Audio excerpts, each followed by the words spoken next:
Where's the cutters? There. No, it's already open.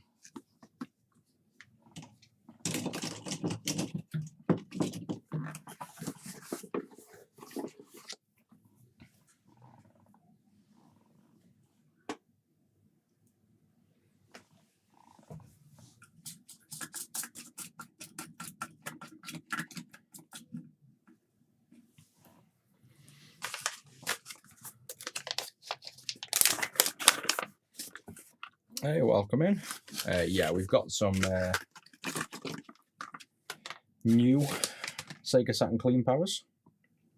So these are the final. I had to get an extra production run basically because the factory where they sourced the chips from, they weren't good quality. So we've had to have them remade once more before final production. So we've got some Sega Saturn clean powers to test. This is literally everything ready. So this is like a full production ready final check.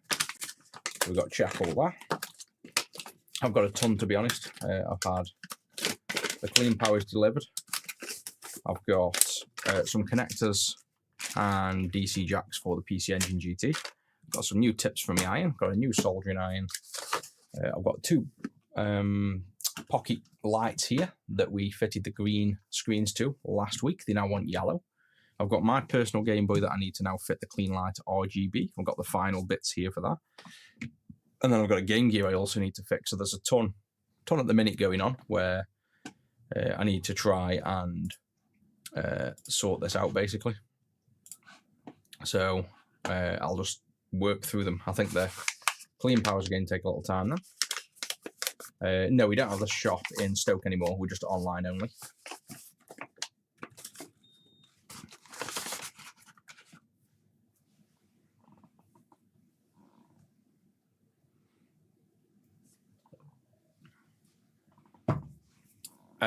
These, if you want this lens as well, ask specifically for the Retro 6 lens, otherwise we'll put on the Game Boy lens.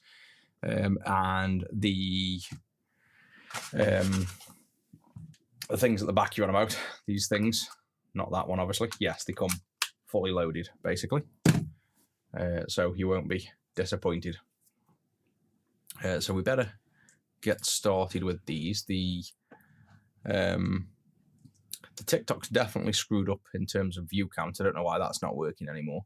And the chat, I think the chat's just slow, but I know TikTok keep bloody limiting me because saying we're upselling things to other platforms. I don't get why they keep limiting the views all of a sudden, completely limiting it in the visuals. So TikTok's like died a death at the minute, but what can you do? So let's try and do something easy first. So let's test. In fact, I won't look at my new iron, just this iron's dying. So I'm going to take a look. This is super cheap, but the key point is having the JBC style tips is like the key to all this. So I'm going to see if this is any good. And I think I ordered it with a few spare tips as well. Yes, I did. So we got some goodies in here. I think the overhead you'll probably get a nice visual in there. So we've got the iron. There's a few size irons, iron tips. This one doesn't really say. It's normally the C210. This one's thinner, you see. This handle's nice and thin. This one's thicker. Get those two out of the way. I think that's all I've got. Oh yeah, and there's the third one. So we've got all three size JBC tips in here, but they're not really telling me what size they are, so I'll figure that one out on my own. Tons of soldering iron tips in here, just all come as part of a bundle. That solder wire will be useless. That can go in the bin straight away. And same again, solder wire, bin. We'll keep all the tips for now. And we have, yeah, nice, very, very cheaply constructed soldering iron here. So this is feels a bit plasticky, but the key is if it's going to heat up these tips and work. The sponge will get rid of as well. That can go. And the one thing I liked is I've got this little thing for the soldering iron wire. So you see on this one at the minute, it just flaps around everywhere and kind of doesn't go anywhere. So that's part of why I want to swap this out. So let's plug this in. Well, actually, I say, oh yeah, I've got the tips. I was going to say these tips are different because the problem with the soldering iron handles is often they make different versions for probably more cost reasons. So this tip, for example, is, where have I gone? Clicking away. This one, you can see we have these pins here, whereas in the back of this, they are different. So I can't quite focus that high up on this lens, but you can see the 4 pins.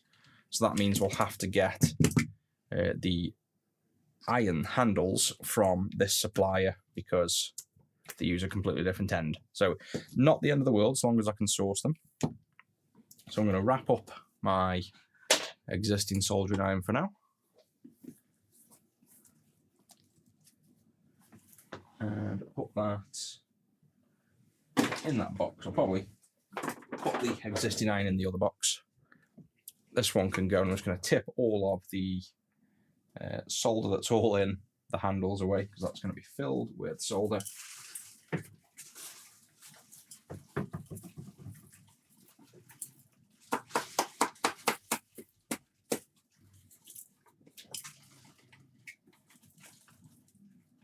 Because we might be getting this one back out if we find out this new one's no good.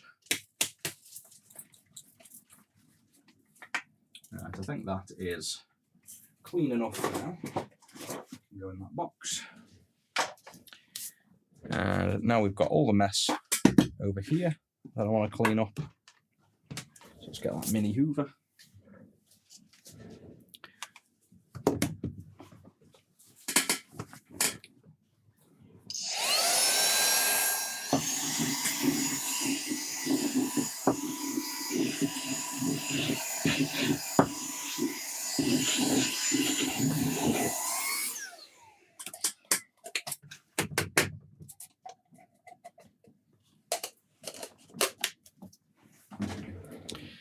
And I don't know how it's so hard to get that view count right as well. It says 4 and 5 there. Maybe look at the live stream. You can see we've got 125 people, but the viewer count on the feedback says there's 7. But I don't know why that started messing up all of a sudden. These counts are almost as good as useless, to be honest. Alright, so is it the same plug? No, it's a fixed plug. That's another downside. So I'm going to have to run this plug under the desk as well. So this is all part of the fact it's a bit cheaper than the other one. So you're losing out on the things like the connectors. They're going to be soldered directly in here with a fixed lead. And this is probably not going to be long enough either. So this is going to need an extension. I'll plug it in over here for now. It's the only place it's going to fit.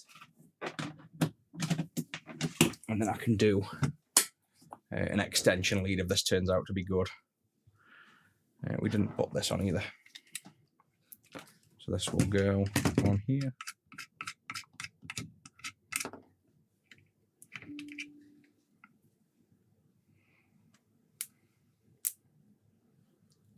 That can't be the way that goes. Other way. There we go.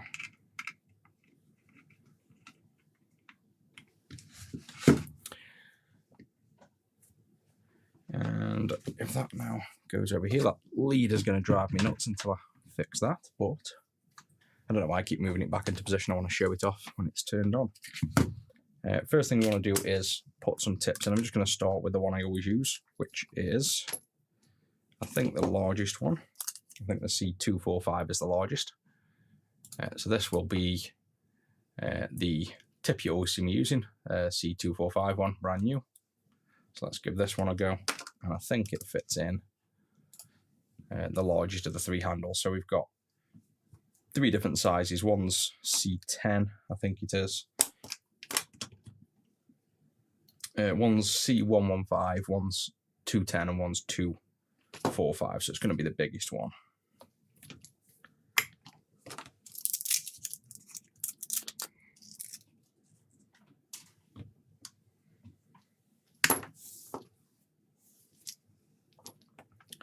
Right, then. If that was in, I'm holding it. That's where you want it.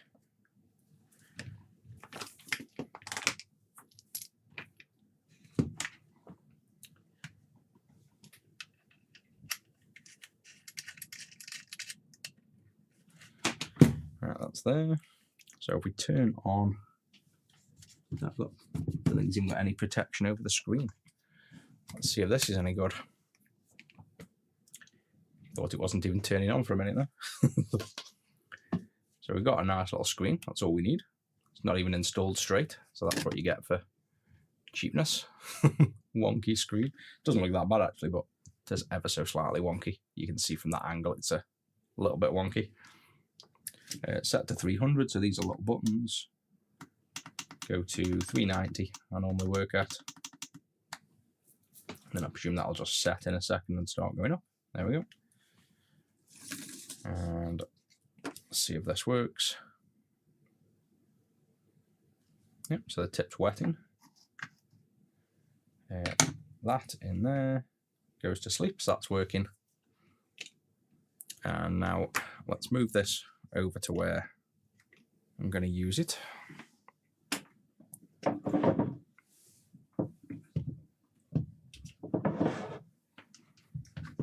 And I'll obviously change this extension lead, so we don't have this extension lead running all the way across the back. I wanted this holder here to kind of hold the wire, but I think that's pretty much a gimmick. It doesn't really do anything. So it doesn't solve the problem of the wire going anywhere. So this little this wire holder is as good as useless, because I guess you'd clip it through there maybe.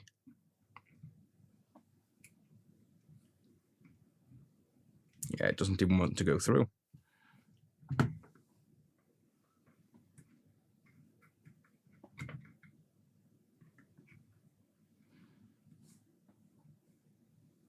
Yeah, I'm not even going to bother with that. I'll just take that straight off and in the bin. It's useless. So we'll just leave it as it was, but that's now shallower, which is one of the benefits. We've got more room now for that. That's much better. So we've got a bit of desk space here now, which means we can move them to there, or we could possibly even move the things a bit closer that I use, so I'm not stretching over quite as much, like that. There we go. So that little extra desk space has helped out. I guess the next thing is, does it actually work? So we need to solder something. Yeah, this TikTok view count's even worse.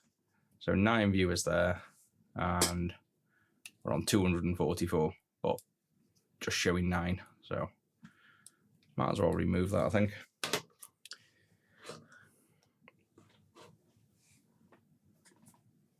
I hope Denise. Let's have a go now then. What I've got is these connectors we want to look at. So these should be for the PC Engine GT. And if I've got them right, the idea of this is going to be to fit these on this connector of the PC Engine GT. So instead of soldering a ribbon on here, I want to solder this on. Yes, it lines up nicely. Obviously, this way it'll be soldered on. And then we can tack it down if we've got some ground plane here that we can expose. If not, we'll maybe epoxy something, but we can test this if it's going to solder well by trying to solder this connector. I guess it's not the easiest one, but we can have a go, I think. So we'll get some flux, and we probably only want to tin one pad at the minute because we're testing the iron out. I'm going to solder this connector with an iron, not hot air. So let's get the new iron and let's see if this can do what we want it to. So I really want to go down and tin all the pads, but I can't. Well, this tip's actually a bit large. So that's tin that easily, but yeah, this tip's a little bit too big. So for this, I'm just going to try and tin one in. And that lines up with pin 1 well. Yes, it does. That looks all lined up good. Building, we're kind of just testing a load of stuff. I've just got a new iron I'm just testing out. So we've got this this nice Al Cheapo AliExpress 50 quid iron. If I can get the camera pointing at it. So this little cheap one, but it seems to be working good. Bit plasticky, but put it in, goes to sleep. Pull it out, it works, and I've got decent quality tips. So that's all I need for doing this job. We've got all these to do. We've got 2 Game Boys to change the backlight to. We've got my Game Boy that I want to fit the clean light RGB new product to. We've got DC power jacks for the PC Engine I need to test. This connector we're testing. Sega Saturn clean powers. A whole bunch of stuff we're just working through at the minute. So I'm just testing this iron first, that it's sold as well. And I can barely see without the scope for this, but I'm going to try, even without the scope, to solder this. So that looks nice and level either end. And to be honest, that looks nicely soldered already. So I'll lift that board up so it sits like that. I'm just going to try and almost drag solder my way down this, I think.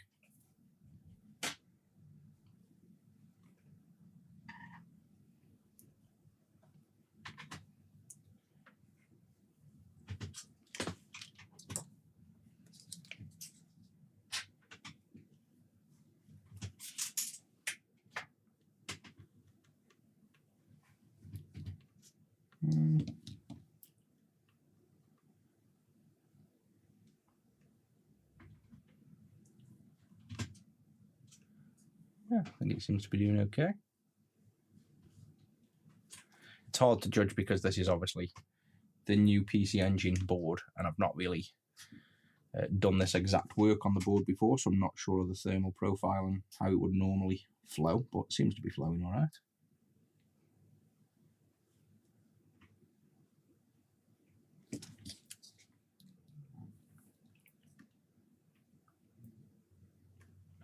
Seems a little bit like it's not picking up the heat, like for example on there, but that could just be a contact issue.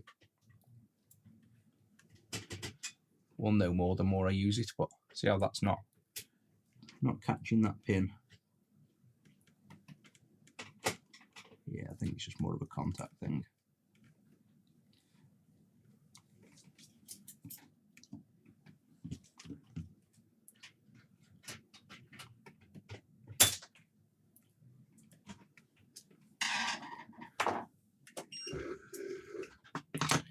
Yeah, I think I'm happy with that. I'm not sure. I mean, it's gone on nice and clean. Like the pins are perfectly fine. Just felt a bit more like it was not flowing. More had a feeling like the iron wasn't passing the heat, but it clearly has because it's soldered on. So it's passed the first test, I guess. It's literally soldered that nicely. So there's nothing at all wrong with them.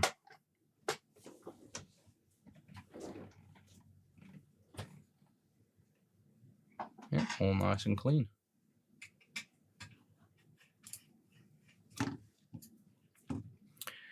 This camera, very expensive one. So it is, we go up.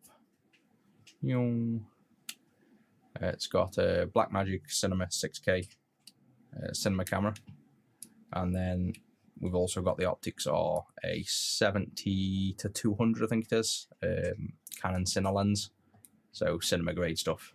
That's the only reason you're getting so good. This floaty one I'm using is an OBS bot or OBS bot, however you want to pronounce it, so I can kind of zoom in and move around and get good angles, but you can see the quality difference. It's good, but it's not, you know, it's not going to get anywhere near that overhead one. So this is fully zoomed in, and see if I can get in focus. So there's your, it's not bad, you know, pretty good visual. But if you compare that to, you know, that's the difference. And this obviously isn't, oh yeah, that is all the way zoomed in, but it's cropped from 6K to 1K as well. So could be a lot more detailed than that, but I can't stream at 6K to be ridiculous. So that connector works good. I want to secure it to the board though, with at least one side. So let's try and grind this side away. I'm loving the, again, the TikTok numbers. So there's got to be a percentage rating to this. We've got 16 on the count. Shall I just point a camera at this instead? And we have 326 there to 16. Somebody can do the math. Maybe it's a percentage of real viewers.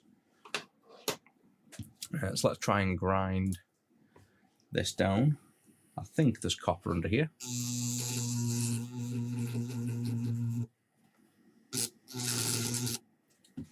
Got that cage coming off. No, there isn't. So we don't have the ground plane there, so we'll probably have to epoxy that in to give it strength. And it shouldn't matter too much because obviously we're going to pull this out and connect it up, and it's, to be honest, it's that long. That's fairly solid. So I don't know whether we need to bother epoxying it, but no, that's actually rock solid. You're not even going to move that unless you really bend it, so you don't need to tack those pads down. That's perfectly fine. So that's now got the connector on. The other side,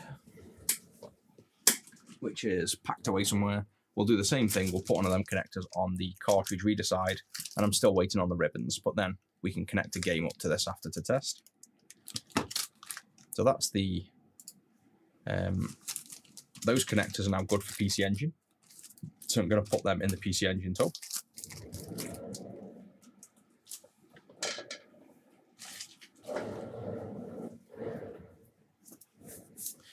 And we also have these DC jacks. So the DC jack on here, we also want to test. We've already got one on here. I nicked it off one of mine, I think it was. Or is this the customer's? No, this is the customer's. But I did want to source these DC jacks. And, or no, actually, I did. The customers did have too much damage, so this is a one I had. But this is a brand new one. And we're pretty sure it's going to be this. I think it was a 3.5mm DC jack. So if we look at that, you can see the width is perfect. The footprint on the bottom lines up perfect. So these three holes here, you can see them 3 pins lining up, so that works perfect. The hole looks ever so slightly a different size, but it's probably close enough that it's got no problem. So let's just measure that with a vernier, and then I'll have to try it with an actual PC Engine GT DC jack. So that one is 3.86, and the original is 4.0. So you're talking 0.1 mil. There's a slight difference, 0.1, 0.2 mil. That I highly doubt is going to be a problem. If the plastic was that tight when you're inserting it for the DC jack, you'd struggle getting it in and out. So I'm pretty sure that's going to be a good replacement. So again, I'm going to put that in the tub for now, and then when I come to build the next one, I'll double check that.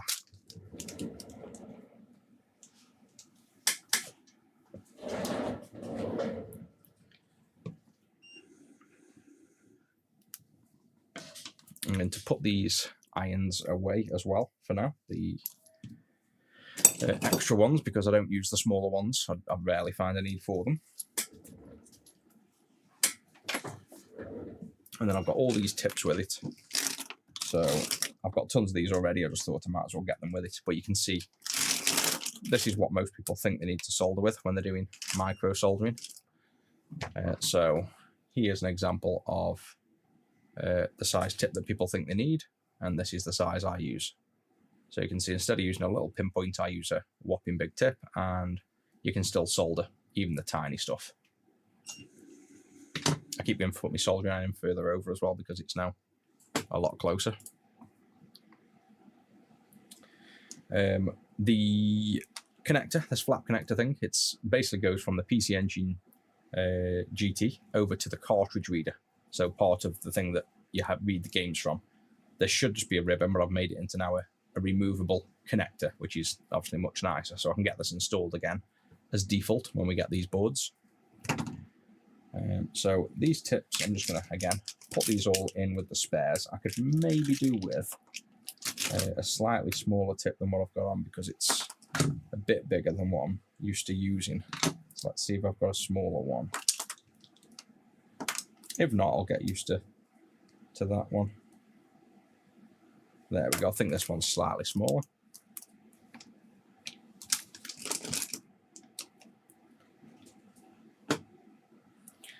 So turn it off at the back. Then it has a little remover as well. So this iron,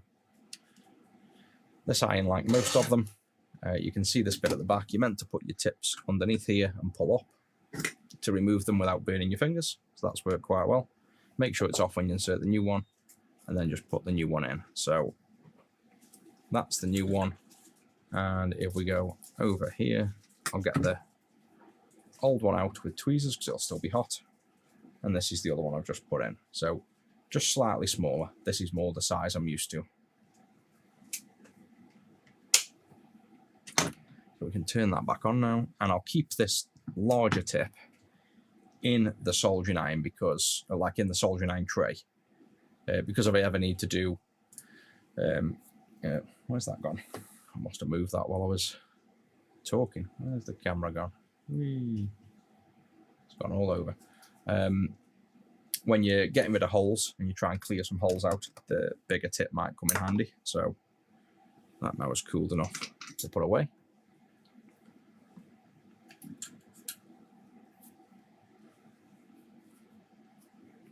Yeah, you can hot swap the tips, but when I've done that before, I've bent the tips or broke them, normally on the smaller ones. So I don't like using the connector in there for doing the hot swap. I can pull it out because you're lifting away, but I don't like pushing in. I tend to bend the tips if I do that, so I just do it manually. Any good tips for newbies?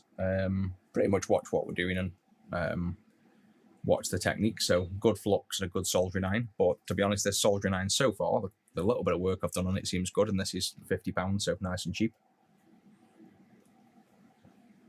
So you don't need to spend too much. I would go with soldering irons that use these tips though, C245s. So just search when you're using a soldering iron like a C245 soldering iron, and you should be good.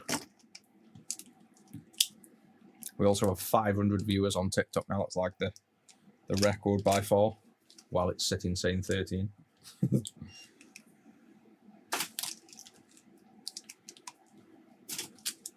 Right, so all those are going to go away. And then we can do, what shall we do next? I'll tell you what, we'll get these Game Boys out of the way. So these are Game Boy Lights, the rarer, more expensive Game Boys. They're basically a Game Boy Pocket with a backlight, an original one.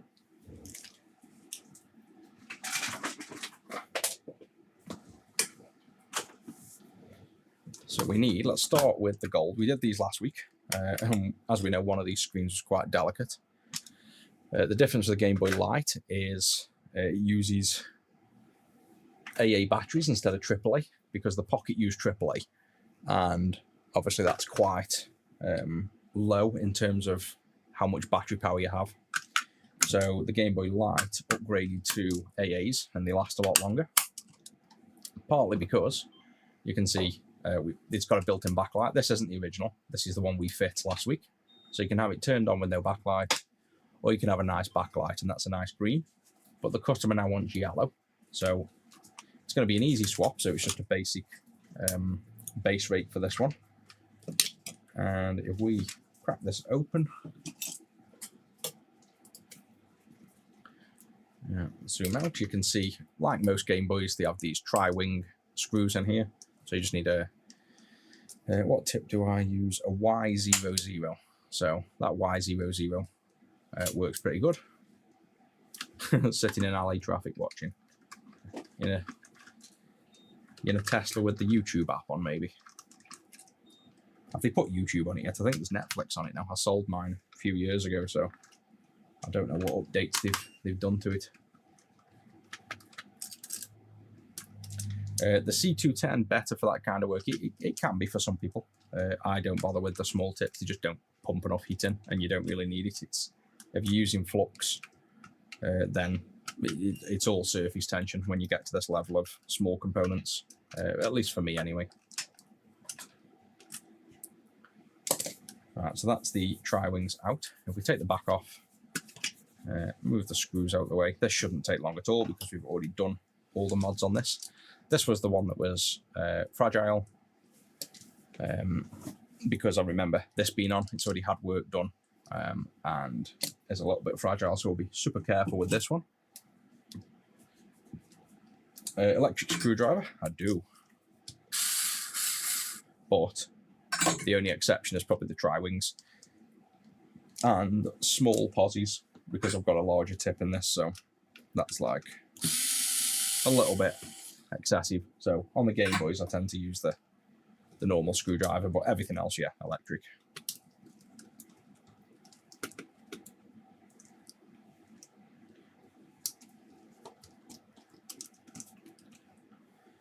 I think, oh no, one more.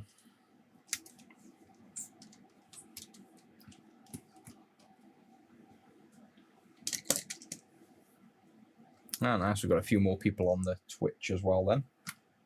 That's something that, the irony is the maximum Twitch views was like, I think 7 people so far. We're just not known on there at all yet. So, and yeah, I think it's probably one of the best platforms for it.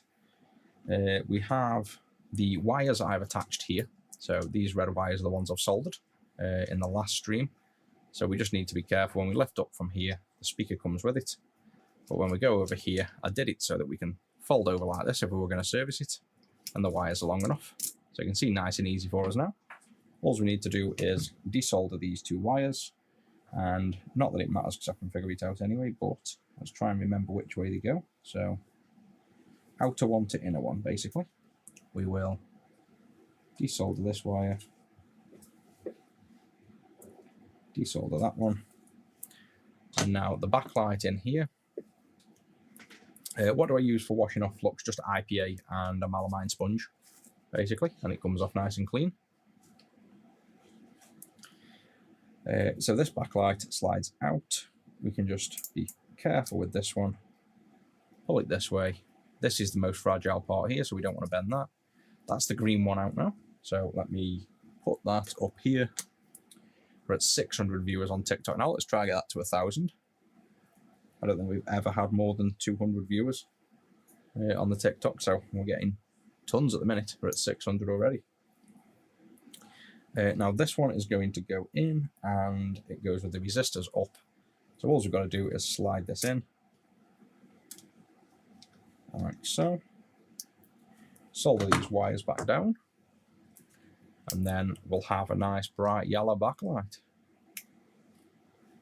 Pull focus a bit there, get it nice and sharp. We will turn on these.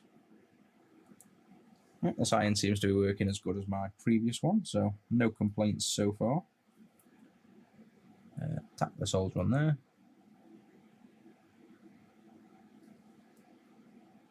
And tap this one on there. I'm liking how much desk space it's saved me. To be honest, that's the main benefit of this iron. It's so thin that I've got more desk space now.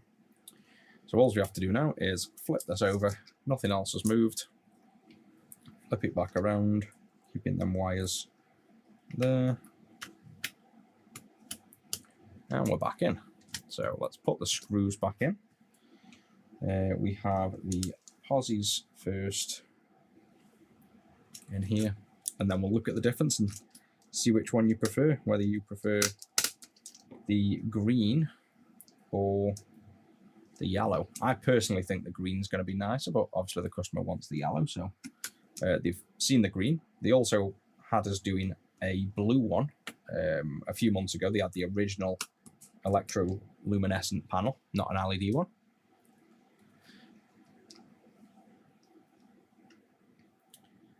This panel we're using as an LED, so these are pure 0603 LEDs in a strip.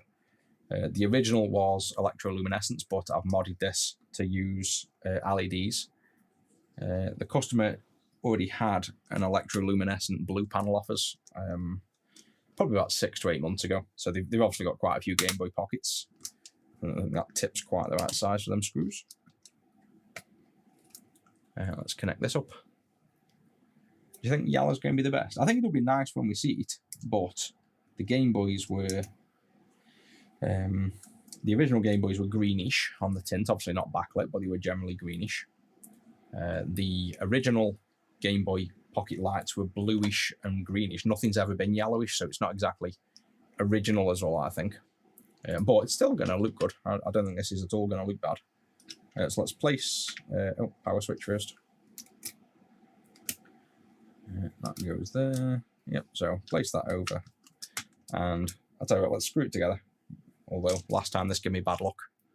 I screwed this over about 6 times last time, because every time we put it together the screen wasn't working. It's 650 viewers now on TikTok, so we need another... What do we need? Another 250 to get us over 1,000. If anyone wants to share, because TikTok keep blocking the viewers at the minute, so they're really hindering the spread. So if you want to jump on there and get it liked and shared, that'd be awesome.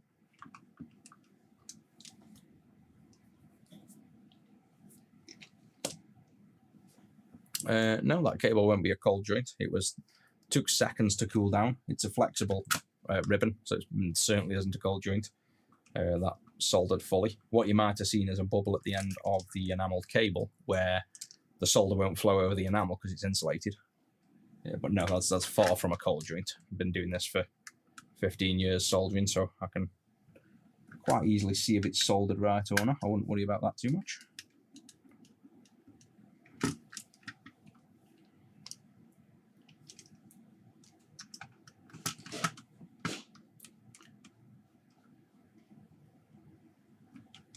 Yeah, the one I've showed is much brighter because it's obviously an LED panel. I brought one, funnily enough, off a guy on our Discord. I just liked what he was doing, and he made some really nice clear Game Boy lights, so I brought one off him, and it has got the original electroluminescence in. There we go. So that's the yellow. Where's the contrast? There we go. So we've got yellow there, and let's put in some batteries here, and I'll go grab mine as well. I'll go grab my actual genuine original electroluminescent one, and you can see which one you prefer. So we have this. There's the green, and now let me just go and grab my other one. 2 seconds.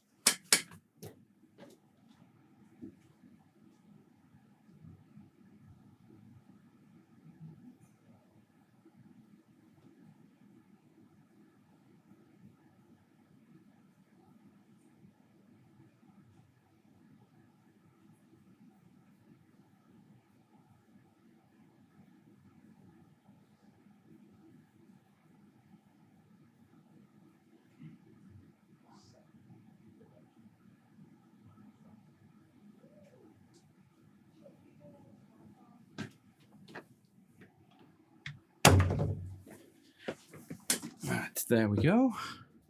And this is the original, which you can't even see in the studio lights. So that's the 3. Let's bring them in. I'll have to kind of go over. So you got the original that you literally can't see, the green and the yellow. So if I now, don't think I can zoom out anymore on that. So for the verticals you won't see. Let me move to that view a minute and turn the lights off. Wow, you still can't see. So that light is on, I can guarantee you. But if you see there, you can now just about see a green. So if I go off and on, you can clearly see it coming off and on. And this is the kind of pleasure of, I think, the electroluminescent. I play this every night now. So I've got the Pokemon trading card game. I love this. And then you've got these LED backlights you can see are in the dark, super bright. So they just overpower that and you can't even see. But if I show you, no wait, this soldering iron is definitely meant for me. Look at this. It's got a coffee cup on. It's literally, it knows I drink coffee. And I've got a soldering iron. That's telling me I need a coffee now. That's what that's doing. Yeah, so if you haven't played wow, that even looks dark with the lights off. That, like, I can see that with my eyes, but there's like, can I put a little bit of light on? Try and get it showing up on camera. Yeah, so that's hard to give you a visual of what it looks like to the eye, but that's because it's electroluminescent. So with it off, it's like that. With it on, it's just a very subtle hint. But that is, like, to the eye, that's more than viewable. Like, it's lovely. But one of my favourites, yeah. Let me turn the lights back on.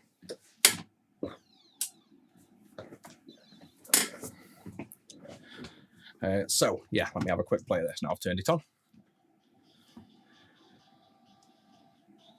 We're at 800 viewers nearly on TikTok, 200 more, and we've hit a milestone there. So, yeah, let me just quickly show you this. If you've not played this game before, honestly, really cool. This was turned off during a duel, so I must have, I was either losing or I ran out of time last night. I was probably losing. So we've got the option here to, let's turn those other ones off a minute so they don't drain battery. You walk around, this is obviously not Ash, it's just a random person. But the idea is you have, in the status, you have like these badges, these medals, so similar to like collecting the gym badges. You've got like electric, water, grass, psychic, all these things. You have decks that you make. So I've got just a crazy, all I want is Charmander and Charizard deck. So that's all I've got Pokemon-wise. Just Charizard is what I go for. And then a couple of Growlithe and Arcanines, and then tons of energy. So pretty much a deck full of nothing but energy cards and Charizard. And then you go into battle people. So this is the one I've been trying to win.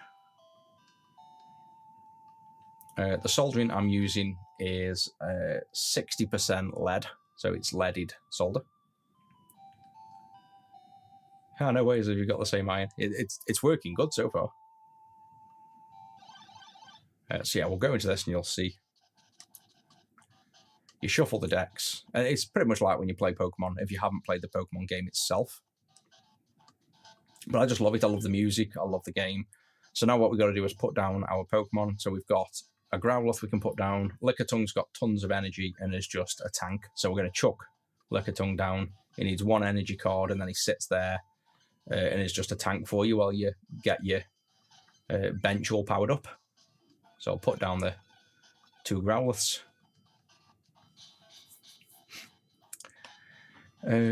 Guess not on Facebook. Oh yeah, sorry. There's loads of comments coming in. Just ask a question on Facebook. I spotted that now. Right, we're going second because we've got Tails.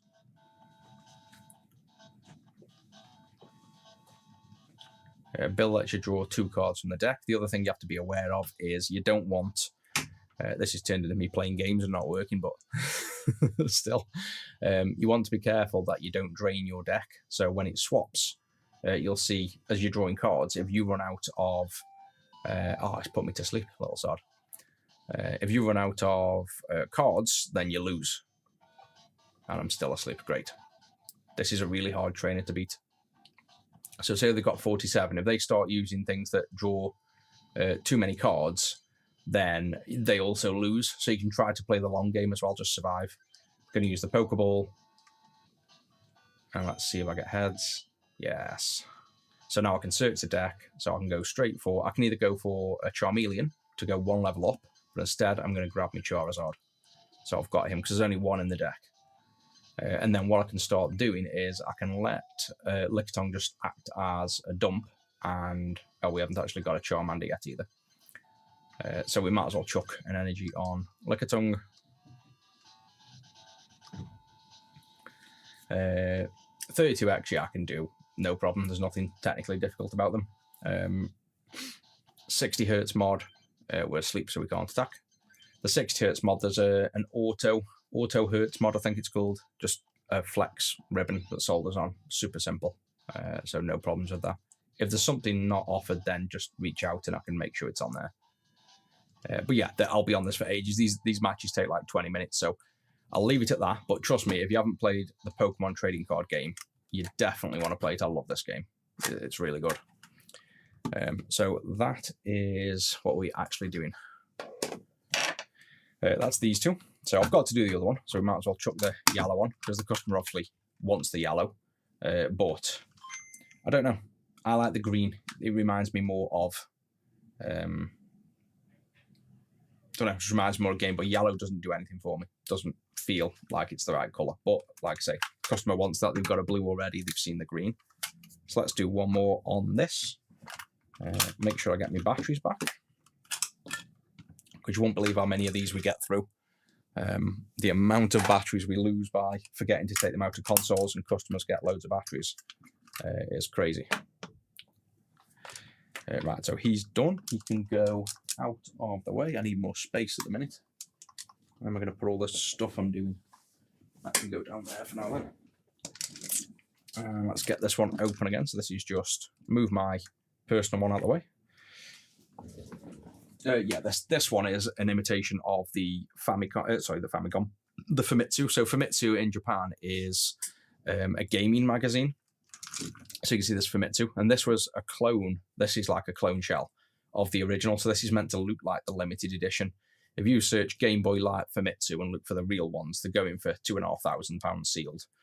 They're going for like £600-700 regular, and this is like a nice restored one. So one of the people on our Discord was actually doing these up. I've seen them, loved it, and brought one off him. And it's literally one of my favourite Game Boys now. I love playing it. I love the original screen. Like when you're used to seeing all the IPSs, when you go back to a true original with a backlight so you can use it. I think this is honestly probably the best Game Boy you can get until you go to maybe a front-lit colour after. So let's go with unscrewing this.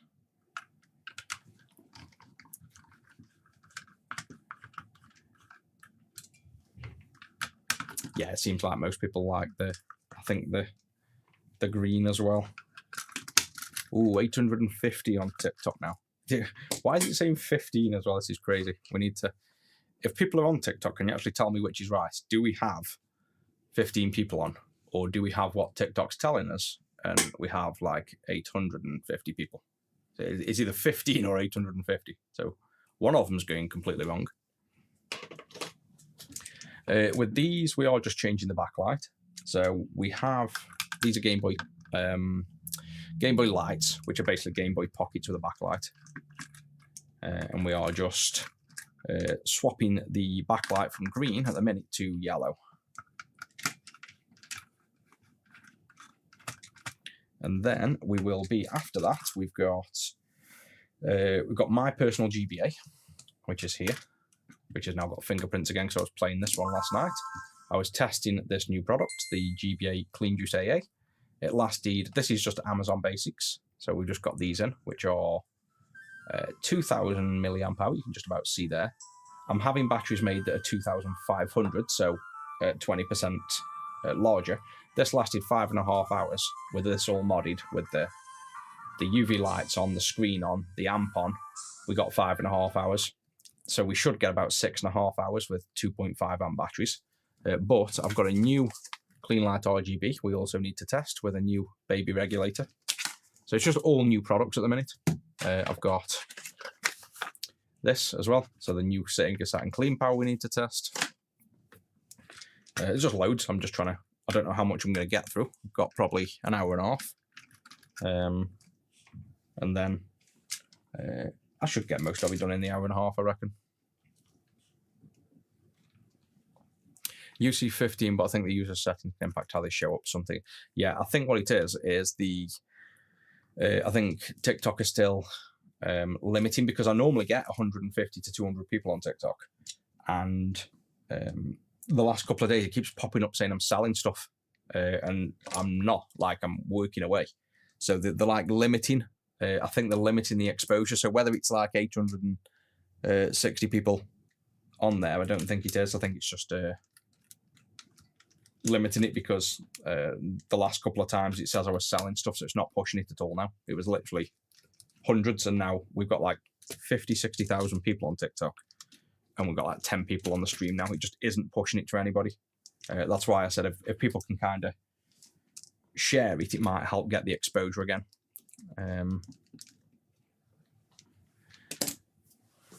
Viewers, probably, don't know why, but I'm just trying to grow the Twitch just because it seems like the most popular platform in terms of live streaming. But to be honest, YouTube seems to be the most popular now. Facebook was like 20 odd people, and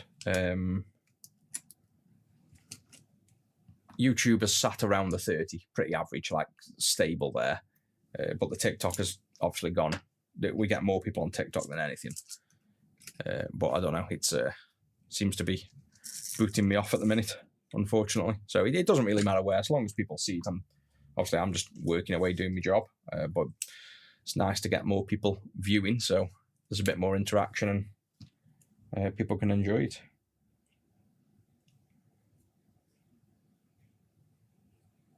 That's the old one off. And then now if we slide that one out again, so this is the green panel coming out. And we'll put him up there with the other. There you go, we've now got a notification on TikTok: gifting suspended, behaviour is not in line with our policies, gifting is suspended. Leveraging personal financial needs or causes for gifts. So it's like what Rusty's new bed fund is, a personal gain, is it? I don't get TikTok. I'm going to end up just deleting the TikTok at this rate. So this is like what you deal with. None of the other platforms give a shit. But yeah, there's the TikTok again. Just constantly doing stupid stuff. So I don't know. I'll just stop streaming on TikTok if this carries on. It's just a joke. It just causes more headaches than anything. I've had to set up a custom thing called Tickfinity just for the chat to work. They keep kicking it off and binning it. Like, I just don't get that. This, for one, this Rusty's new bed fund has nothing to do with TikTok. It's on Streamlabs. It's got absolutely nothing to do with it. I don't get it. And best of it is I've got a blue tick on TikTok. So I might as well appeal to the manager and say, do you mind actually looking at it and what the hell's going on? Why do you keep kicking stuff off on the stream? Don't know. I'll deal with that whenever. I just find it funny, the politics in the TikTok side. That's always been the one that's had least policies for me. They seem to just not like me streaming whatsoever.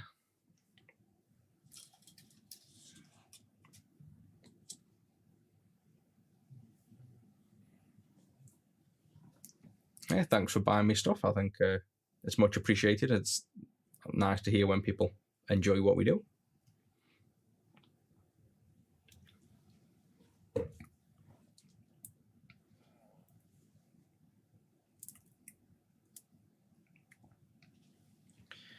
Put this back here. So it was the outside on the inside. That's all we have to remember.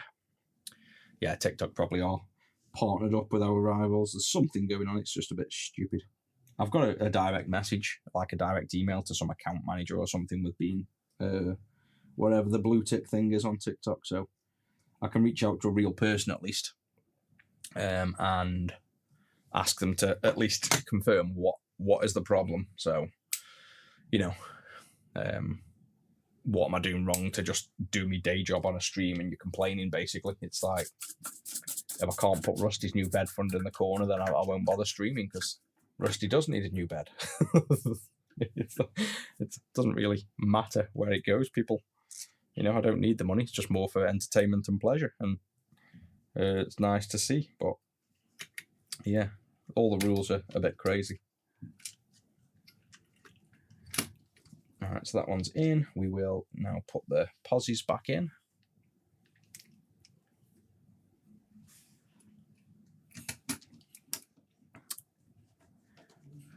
yeah, DMGs. I want to get back into the DMGs. I'm just starting to, thanks to that Game Boy Light I brought. I want to start offering the Game Boy Pockets, but with a backlight. So they're a bit more like the Game Boy Lights and the original screens, obviously. Everybody is doing the IPS screens now. I kind of want to do some of the original. And after that, I want to get the Game Boy Originals going with the classic bivert and backlight mods, if you will. I think just going more back to the old school, the things we did before we had the IPS mods. I think the originality got lost a little bit in. I know we do the IPS mods and we make them as well, but I think there's just something about the originality of the screens you can't beat. It's nice to have the option to go back and forward between an IPS and an original, because like the Game Boy Light I've got, for example, is not good on motion. They were never good at fast-paced games. So it is nice to be able to have a modern screen for playing the motion, like games that have got good motion, which is pretty much anything except Pokemon card games and RPGs. But yeah, there's something about the nostalgia, the kick of turning it on, it actually being original. You just can't beat that, and I want to be able to sell them as well and offer them, because it's something that we don't even really do. We moved away from it for IPS, and I think we should have kept both options, basically.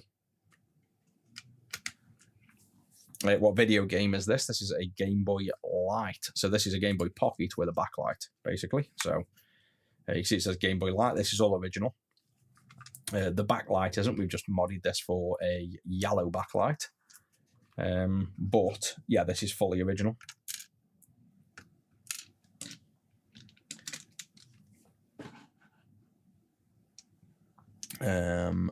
Gifting suspended for 7 days. Appeal. I've clicked an appeal. They can listen to me rant on the live about that as well. This Game Boy is just having a backlight. We worked on it last week on stream, or a week or so ago, probably 2 weeks ago now, maybe. And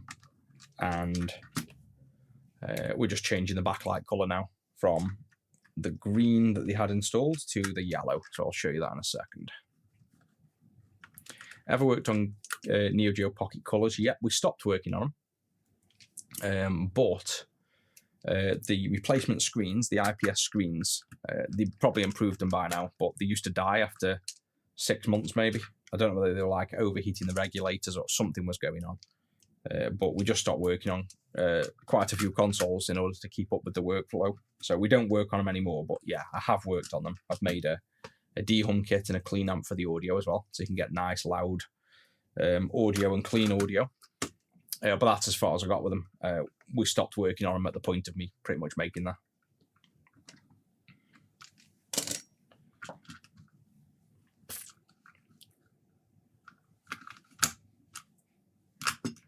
Right then, is this going to work like the other? Yep, there we go. So that's yellow. So we have now the 2 yellows, and obviously the contrast wheel will change the contrast. Let's see what my Pokemon trading card game looks like on the yellow. Yeah, I've definitely pissed somebody off at TikTok. It's 3 days in a row the streams are getting blocked or spammed for it. I think the other reason was soliciting sales the last time. There we go. Yeah, I can't get used to the yellow. It's a nice, vibrant colour, but I can't get used to that colour. I prefer my original electroluminescent, if I'm being honest.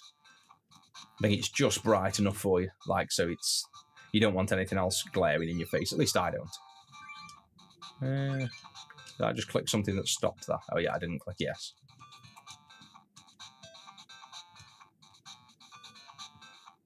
No, I find most things fairly easy to repair. I think the retro consoles are one of the hardest, because you're dealing with a lot of unknown variables. You can have rotten traces, broken chips. You can have custom ASICs that there's no info for, no schematics for.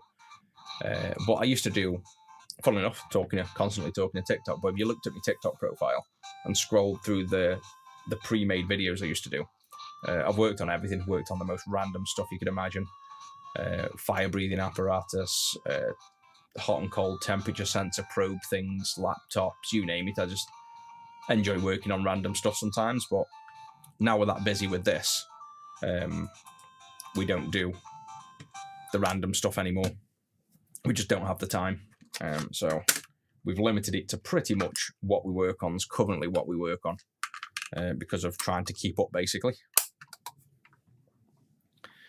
Yeah, I think everyone agrees the yellow, that personally not their preference, not mine, but you know, that's for the customer now, so they've got them two modded. Put the game back in mine so I can play that later.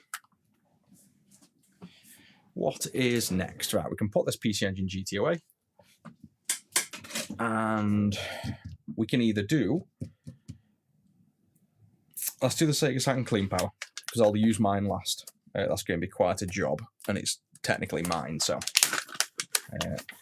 this is an existing product, but redesigned.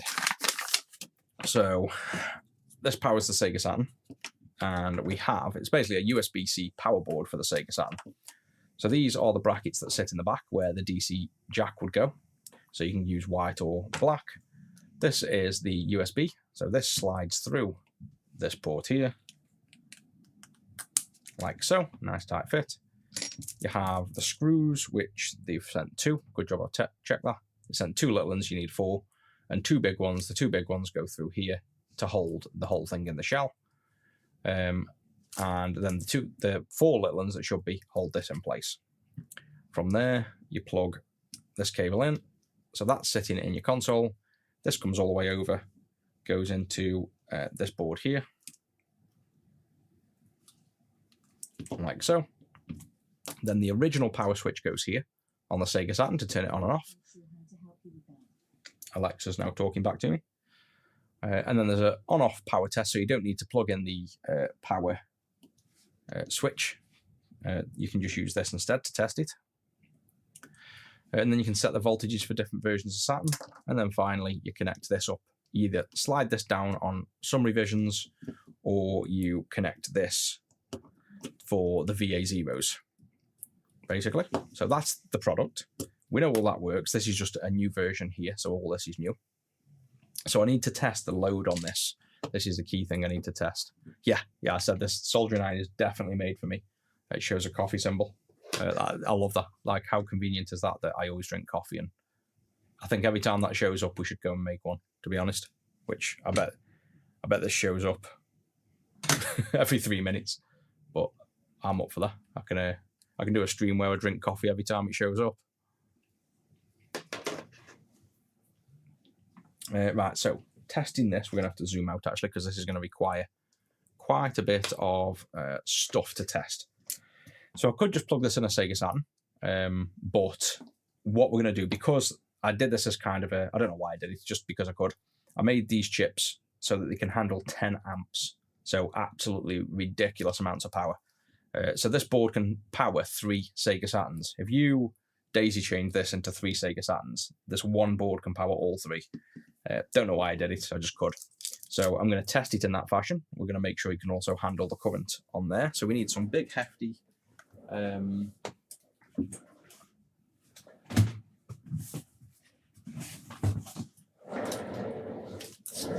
current, or electronic loads as they're called, that basically pull current. So this is all custom made and glued together, powered by a USB cable. So this will power all of these loads up, and then we can solder all these wires together, which the funny thing was, on one of the prefix videos that had showing this off, you'll see me melting these wires because we're passing that much power through. It was melting the wires.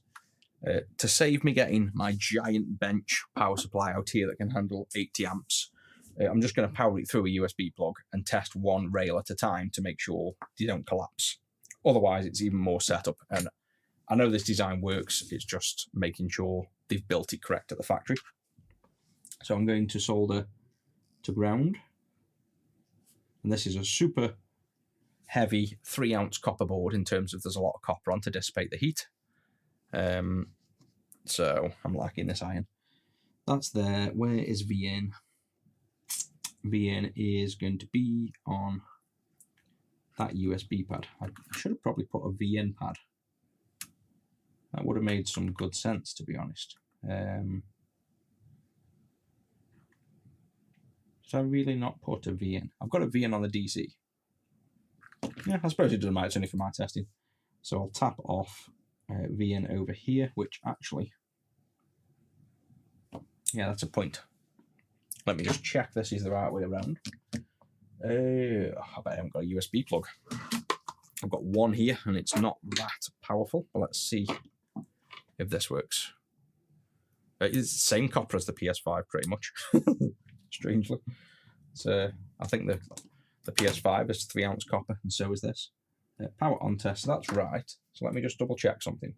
Obviously it's working, I just think these wires are actually coloured wrong, which is no biggie if they're physically working, but I'm pretty sure that black wire is the positive and the red is the negative.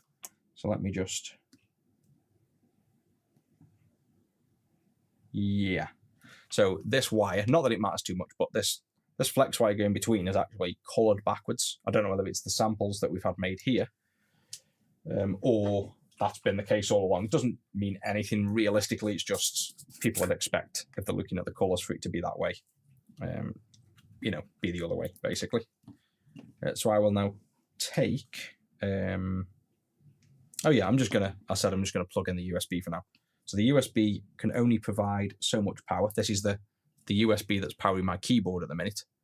So don't expect anything huge off this, but it should be able to power, I can't remember what the limits are. 5 amps per channel will be enough. I think it's the Sega Saturn only pulls, let me pull up the datasheet. The notes I made. Hardware, Sega Saturn, resources. I wrote down somewhere what each channel pulled. Can't find it there. So let me just open up instead the schematic. And what I'll do is load these channels down as much as the can be loaded down, which I actually think I made it so they can all do 10 amps now. So we'll load it up to as far as we can go and check the power rail's still stable.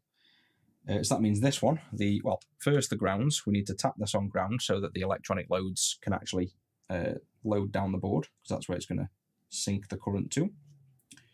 So that's the ground on, and now this left channel is this wire, this one's the middle, and obviously this one's the end, so we could load down all channels at the same time, which I'll solder them all on.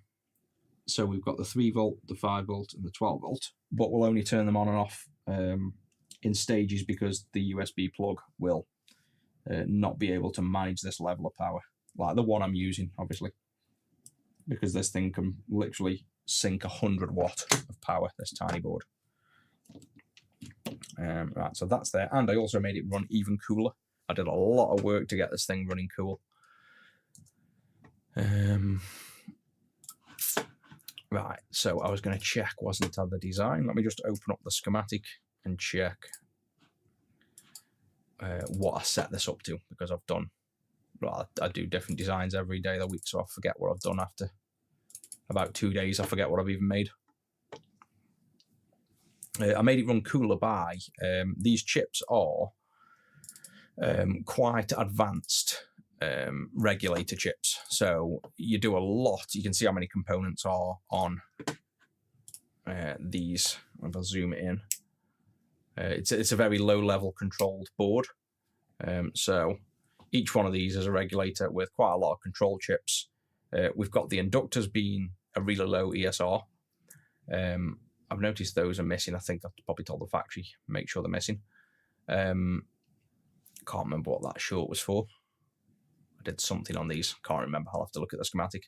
But yeah, basically this chip can run and you can change the frequency it runs at, you can change the feedback, and you can change some biasing caps. So the main thing I figured out was the T-on time of the inductors, getting them to run at about between 300 and 400 megahertz for the lower voltages and 600 for the higher, just happens to be the point at which these run cooler, because these are always primed permanently. Because the high current regulators, they basically sit and they're permanently loaded. So they're loaded as if you're going to run 10 amps through them at all times. So this will run warm But if you load it down with 10 amps, it doesn't even change temperature. It's already fully loaded. That's the way this design works, and that's how they're meant to work. So high current chips that are designed like this, they don't like sit idle and then ramp up. They can do, but I've got this sat basically maxed out at all times. So the temperature it runs at is always the same.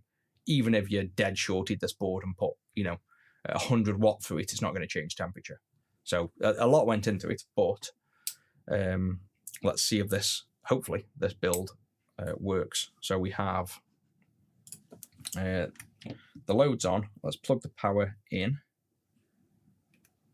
And now they're on. So the lights are on there. You can actually see easier on the overhead. All the lights are on because we've got it turned on. These tell you when it's good.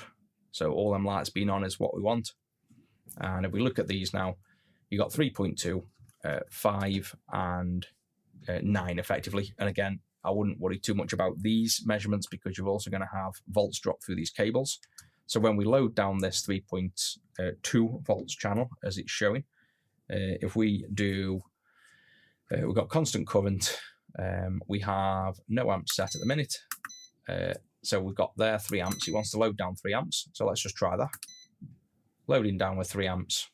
And you can see this will grow. This is going to be more so this USB cable. I've noticed when it does this strange thing where it doesn't want to load down the amps. It's these electronic loads monitoring feedback. That one's running fine. Let's move over to this one. This has got 1.5 amps. Let's just load that down. That's now pulling 1.5. See, that goes straight away to 1.5. It's just a glitch in these electronic loads. I don't know why it does this sometimes, like really slowly creeps up. And at the 12 volt or the 9 volt, in this case, 2 amps, let's turn that on. If this USB can handle all them, which it looks like it is, we're now loading down the 9 volt with 2 amps, the 5 volt with 1.5 amps, the 3 volt with 3 amps, and it's all running perfectly fine. I'm not sure how much this USB can handle, so let's just up. I know the board can handle more, but let's just rank this up, 2.5 amps. And then you see the 2.5 amps has collapsed there. So that could be the USB power. So we can turn off, say, the other ones. We can unplug and replug to reset. And then we can go back up, say, with these off. We'll load down just this channel and check. This can load down 2.5. So you can see there's nothing wrong with the 2.5 load. It's the USB that just maxes out. So we'll leave that one off, and just load down, say, the 5 volt rail. So you got 3.5 amps, no problem. And now it's pulling that much power. The fan's kicked in. Go to 4.5, 5.5. And let me also check while we're here, what did I actually set the limit to? I set the limit to 6.5 amps on this one. So that's where it should like limit itself to. So 6.5, you can see pulling 6.5 amps, no problem. Board sitting there, no either. Nothing at all wrong. So this is already, the Sega Saturn had pulled, I think, 1 amp on the 5 volt rail. So this is already 6.5 times what the Sega Saturn had tried to pull.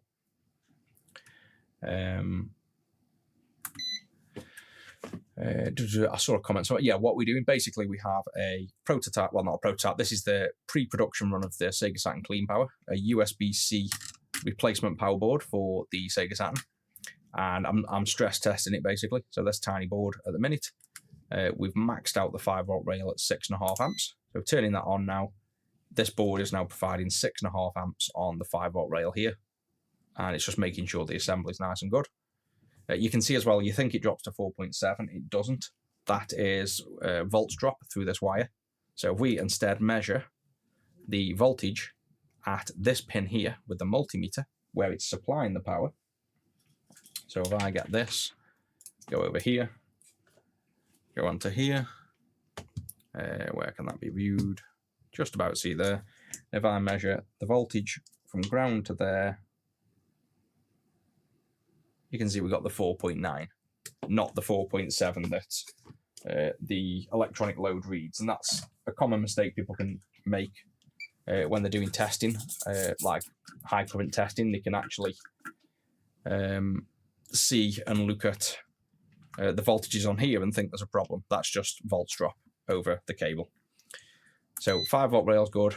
The 3 volt rail I've got set to Ooh, 8.8 amps. So let's see if we can max that. I mean, that's ridiculous, but let's see if we can max it out at 8.8.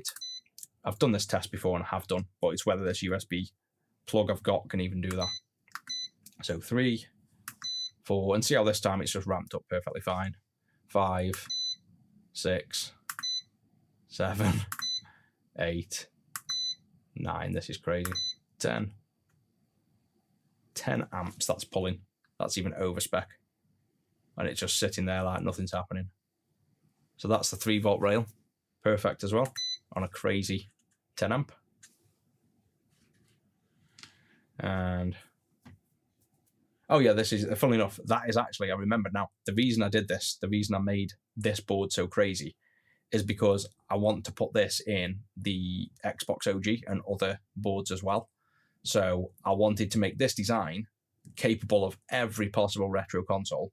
And now I can just drop these modular, almost, I was tempted also to make this regulator a module, and I still might, that then solders in to clean power versions. So if, say, one of your regulators dies as well, you can almost modularly snap in a new regulator and have it running at a certain voltage.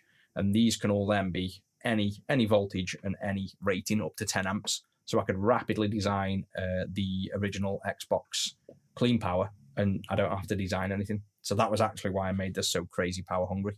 I forgot all about that. Right, so this is a 9-volt rail at the minute. The other test we can do is flick the switch to change it to 12 volts. And there we go, that's saying 11.2. So I probably need to tell the factory to check those resistors, because that should be 12 volts. That's quite a bit under. So that is something I'll note, just to make sure they put 12 volts in. Turn it on. And that is collapsing, but have I got that set in the schematic to be a lot lower? I've got that set to be a 2 amp limit. So that's actually, that will be the 2 amp limit of the actual, the clean power, set up to say, don't allow more than 2 amps to be pulled, because that's the DVD drive and you don't want it pulling more. So that is actually the limit on the schematic being set. And you go down. I don't think you do need more than 10 amps on the OG per channel. I think they pull 7.6 on the 5-volt rail. I don't think, if you actually put a bench through the Xbox OG, they don't pull over 10 amps on a single rail. I'm pretty sure. You can correct me if I'm wrong, but I'm pretty sure they don't. So that is sitting at the 1 amp fine, and the 2 amp still runs, like the 3 amp will probably run, which it does. You're just getting volts drop over the cable and the fan kicking in. So this is more than capable of drawing the power. So the final test I'll do for that is I'll just get Zach chuck this in an actual Sega Saturn and make sure it works. But that is looking like another success. So it's not normal. We don't normally have this many things go right on stream. Normally everything I touch goes wrong. So let's just take these test wires off. I just need to tell the factory about the 11.2. They need to tweak the resistor to get 12 volts out of that. It's just slightly off. And then that's nothing. I don't need new samples for that. They can test that themselves, basically. They probably just haven't used a high enough tolerance resistor for that. It needs to be very accurate. We've just finished stress testing the living crap out of this Sega Saturn Clean Power. We just loaded it down with like 10 amps on each channel, and it's survived perfectly fine. So this is now good to go into production. So that's another one. This is actually going to go to a customer, because we've got 2 people waiting for this production run to be done, and I can change the resistor so it's 12 volts, and this is ready to go to the customer. So we have 2 that are actually usable, and luckily there's 2 orders that managed to buy before we ended them and put them out of stock. So those orders can now go as well.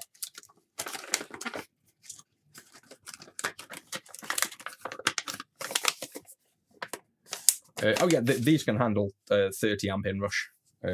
It's 10 volt constant, so we should be all right on that. And you can also just put whopping big caps on the rail, on the output rail. So while it's sat off and primed, the caps will have plenty of current, and then when it kicks in, the caps will handle that. So yeah, obviously when I design it, I'll do all the stress testing anyway. But yeah, it shouldn't be an issue. But I haven't even really got that far to do the test. I did a very rough test at one point when I was speccing up what it might be needed to do. so we should be good.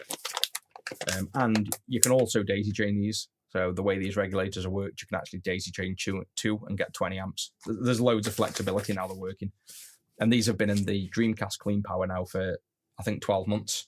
And they're now hitting the Sega Saturn, so they're a pretty established design now. So I should be comfortable putting them into an OG Xbox. But obviously, I'll do all these kind of tests before we do. I don't just make a product and dump it into production.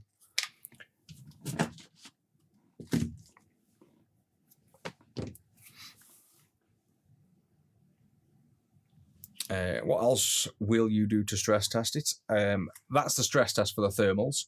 I get the oscilloscope out to monitor the rails, which I've done multiple times on this design, so I'll still do it before it goes out. In the enclosure in an actual console to make sure when it's covered it doesn't thermally overheat as well. I normally leave like Sega Saturns running for a few days in the room, just running a game and make sure nothing crashes.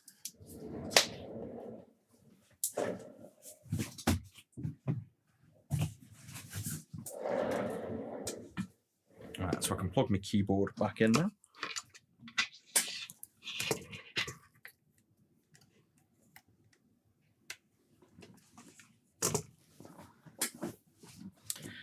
Finishing time soon. I don't know what time we're even on. 5 past. Probably another hour, maybe. Might just have to get a coffee though. Other than that, no. If I knock off too soon, I get bored.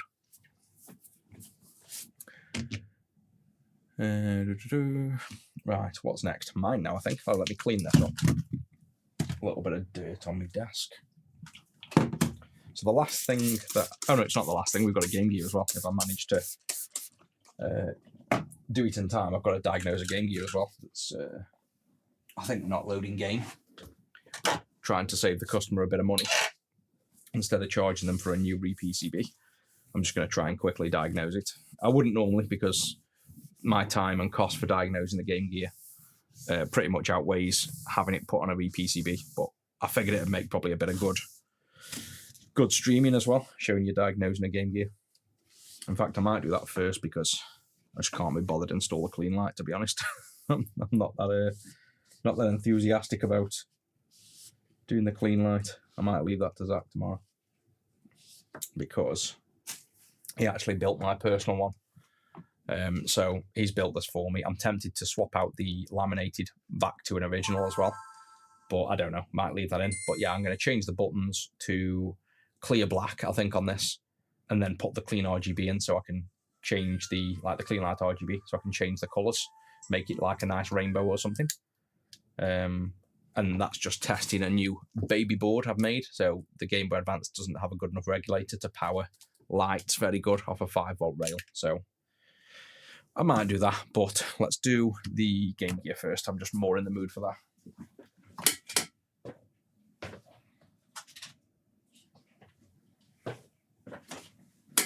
So I can't remember what this was. That's all the screws in there. That board, so we don't really need any of this. I'll put this back on the desk.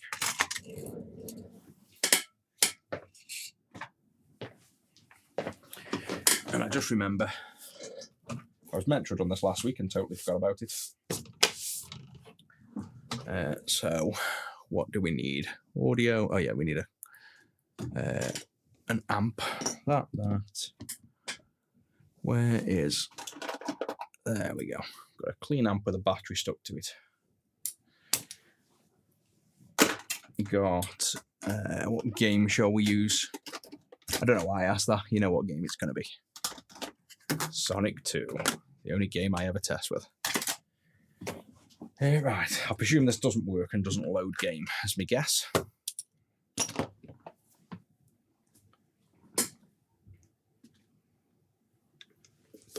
Hardest job.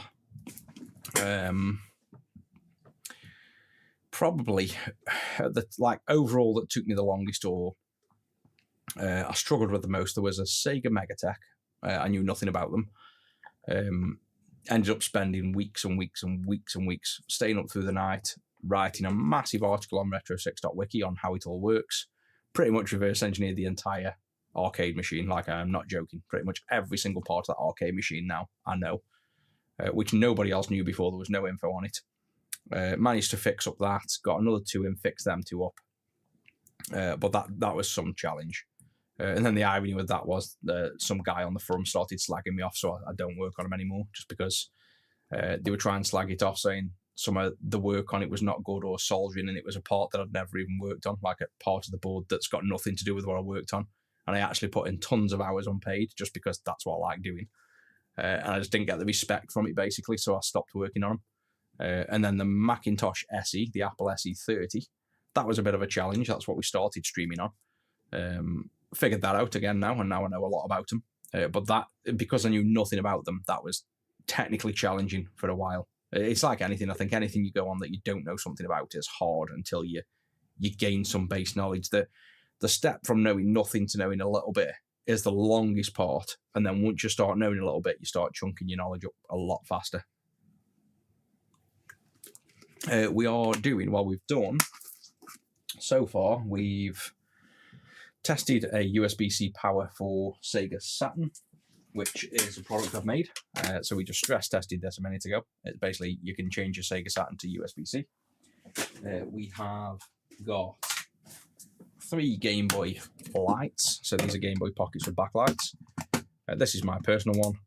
You can't see the backlight with the lights on, but this is an original backlight. And then these are a customer that had green backlights installed that I modded, and we changed them to yellow.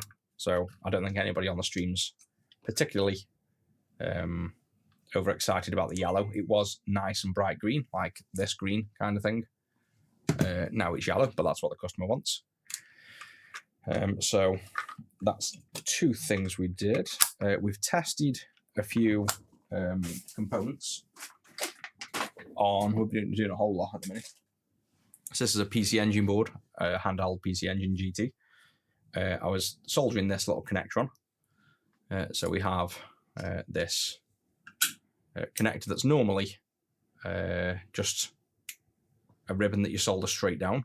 We've soldered this, like sourced this connector that fits. This was quite hard to find. Soldered that on. We then did, we checked the DC jack that we were sourcing as well. So this DC jack we found a replacement for. Just a bunch of stuff, basically. We're working through a load of different things at the minute, just trying to clear off a bunch of little tasks. TikTok have confirmed my appeal is denied for gifting, so nobody can gift on TikTok for 7 days. Not that that matters. I think I got 12 pence in the last 3 weeks, so I think they spent more time reviewing my account than they did banning the gifting. Good old TikTok. It's getting worse, that app is, definitely. I swapped my soldering iron, so we've got now an awesome new soldering iron that tells me when I need a coffee, and would you look at that, it's telling me I need a coffee. So we've got a nice little coffee icon. That's definitely an indicator that I need to go get one. I keep saying it. And then we're just about to diagnose a Game Gear now. This one, I presume, doesn't boot. And then if I get time, I'm going to mod my Game Boy Advanced as well. So this is get my Game Boy Advance, literally, and I've just upgraded it with a AA rechargeable USB mod that I've made, a new one. So this is being stress tested. But I've also got LEDs that go in it, a new product, Clean Light RGB. This has got my old one in, so this has got UV lights in, and they're not colour changing, but if I hold them, you can see that getting brighter. So see how bright they are on the desk now. And these are real UV lights and UV reactive buttons. So if I turn the lights off a minute,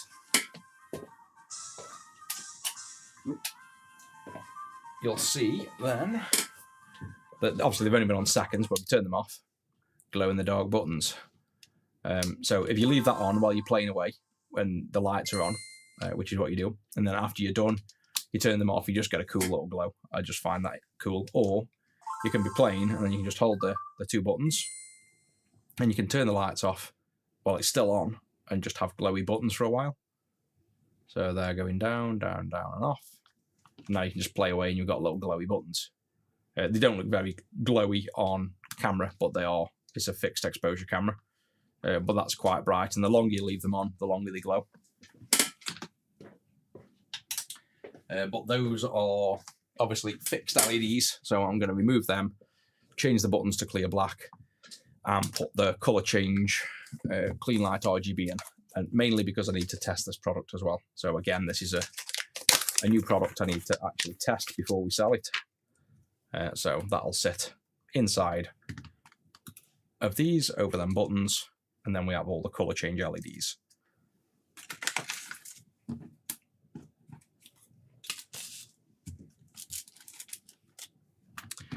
Right, so that's that one. Game Gear.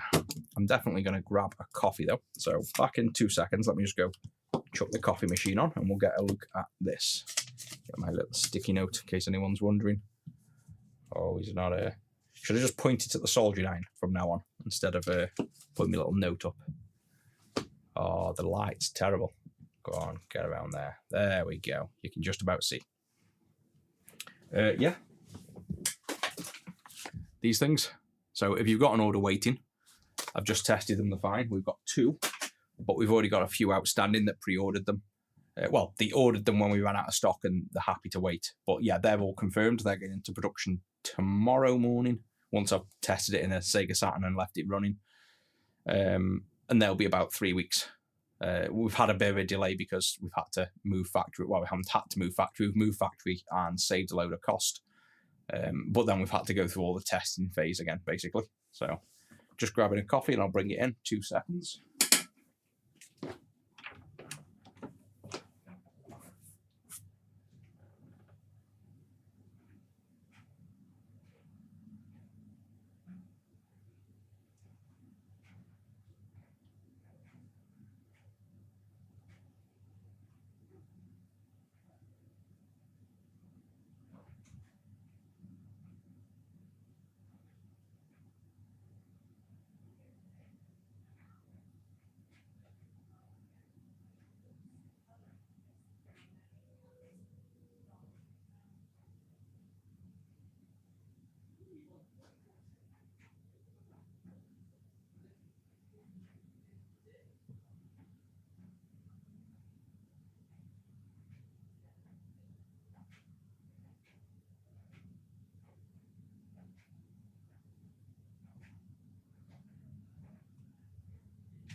Alright, so much for a coffee. The missus has already made me a cup of tea, so it's better than nothing.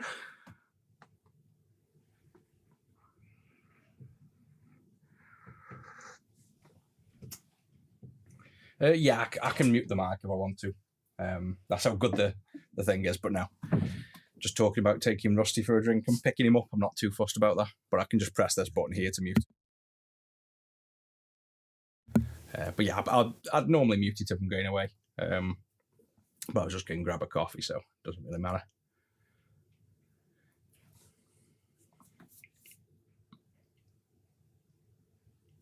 Right, so let's see what's going on with this Game Gear. We can power it first from, and this has got the original screen on, so we need to watch out that we don't get zapped here, basically. Don't need that because we've got actual audio board and put Sonic in. Bit of IPA for good luck. I cannot get a good IPA dispenser these days. The one I had broke, and every other one I get seems to leak or just not work after 2 days. Right, so that's that. Flip over. USB cable wrapped around everything. Plug in. Yeah, it works. Oh no, it does work. I forget. Sorry, it works, but we've got this corruption that is most typically. When you see this, you might think it is the ASIC. So if you've been watching along and we're doing the re-PCBs, so these things, where it's my board and we swap these over. Normally when you see glitches like this, it's the VDP. This one isn't, because we swapped the VDP to just be sure, but the fact you kind of see Sonic and it's chunky is actually more of an indication that it's this VRAM. And if it isn't this VRAM, then it's likely traces. So I think Zach's also swapped the VRAM. So we know it's not the actual chips, it's not this VRAM, and it's not the VDP. So therefore it's going to be a broken trace between here and the ASIC. So this will be fairly simple. I'll show you how to do this. We will, let's leave all this running. We'll zoom in on this. So I'm just going to focus on this chip here. That's got some annoying glare, so let's put a sponge under it for now. Lighten it up a bit too much. Yeah, that'll do. Focus in, and what I'm going to do is get an oscilloscope. And if you want to learn all this, it's on retro6.wiki. There's loads of info if you want to kind of learn how to repair yourself. Let me get a wire for ground for the oscilloscope probe. And we need to pick a ground. I can't remember where ground is on here, so I'm just going to go on here for now. Probably the worst possible ground place you could pick, but should be good enough for what we need. This is even in fact, that's even going through a filter, so we won't use that. I think down here on the screw hole is ground. Probably check that before we probe. So multimeter into continuity mode when it turns on.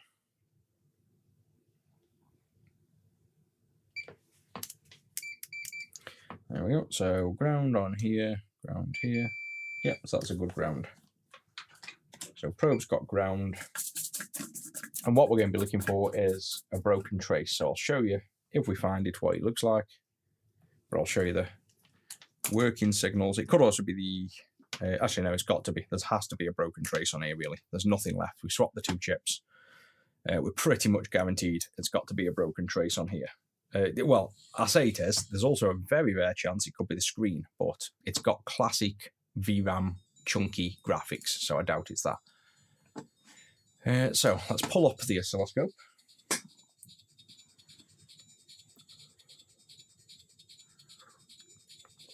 Gee, that's hot. And we don't even need the... pull that over to there. We don't even need like the pin out of this chip. It doesn't matter. It's the VRAM. We'll probe it and we'll be able to see if there's a problem. Pull up that. Oh, wrong one. Go back over to that. So this is the scope. I'm going to set it up to 10 times probe. About 50 microseconds will be good. Collapse that down, and then we probe away. So now, if we just probe, say top pin, nothing, next pin, you've got data there. So we'll put a trigger on now, so we can capture there. And you can see these hit about the 3.8, which is about okay. Put 20 meg filter on, or if we want to be even better, let's put on a 4 meg filter. Hasn't really helped, to be honest. 2 meg. No, it's got no better, so we'll turn that off, leave it at the 20 meg filter. maybe go down to 20. So there you go. You can see that pulse anyway, nice and clear. We can probably also make the pulse a bit bigger, just because it's not going to go above 5 volts, really. Although that doesn't like capturing and triggering on the 5. Yeah, so there we go. Anyway, that's one. Go to the next one. And you can see on here, if we go faster, these are what you get used to. You can see that some of the signal has, see how parts of it are, we put it full screen. See how parts of this are higher. So these chunks are 4.8 and these lower ones are 3.7. This is normal and this will be a data pin. So this is because there's 2 parts, the control this data, the Z80, well, there's 3 parts, the Z80, the game, and the A6. So this double kind of level of voltage is normal, and you wouldn't know that until you actually, you've seen this on a working one and you get used to it. So that's normal. That's not out of the ordinary. So that's what you're looking for. And then a broken one will be quite clearly much lower. So that's fine. That's fine. That's fine. And then this one we said at the start, this is probably going to be a ground, the fact that we don't get anything basically, and every other one so far has showed something on. So we've got the 2 levels, which are we could probably put 2 bars on, to be honest. I think this one might be a little bit, that might be a broken trace actually, because that one was showing data and isn't anymore.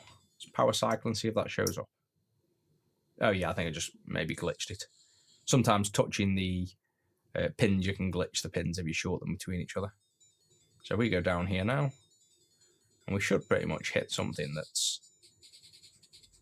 yeah, that one's still normal. If I just put that double line on so we can see the 2 points that we know are normal, like between them 2 white lines are normal. That's normal, normal, normal. So we've got this pin with nothing. So this is where obviously we pull the data sheet up as we need. So we know pin 3 has got nothing on at all. The pin down here has got nothing on.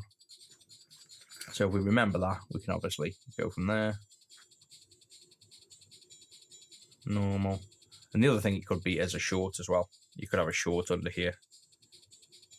That's normal. Normal, normal. Normal, normal. Normal. Normal. Normal, normal. Oh dear. So everything's normal except we have nothing on this pin. So either that pin is the problem and it shouldn't be, nothing, or I'm not sure where we go after that, if so, unless there's an internal short on the board, basically. So let's pull up the datasheet for this. Well, I've got the re-PCB I can just look at. Hey, welcome in.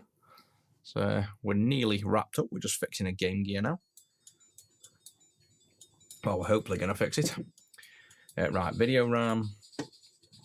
If I go to the re-PCB, this is the benefit of making the board yourself. You can quickly look at the pins. Pin 3 is ground, so that's normal. So all them are normal. I guess the only other thing then is we could actually be dealing with a bad screen, but I just can't see it. I just cannot see that. I'm sure Zach said he swapped this chip and it looks reflowed, and there's one on his desk, so I trust that. There's no shorts on there. Nope, no shorts. So let's flip over and we can check it's just a lot less likely to be the A6 side than the VRAM side, because it just is generally.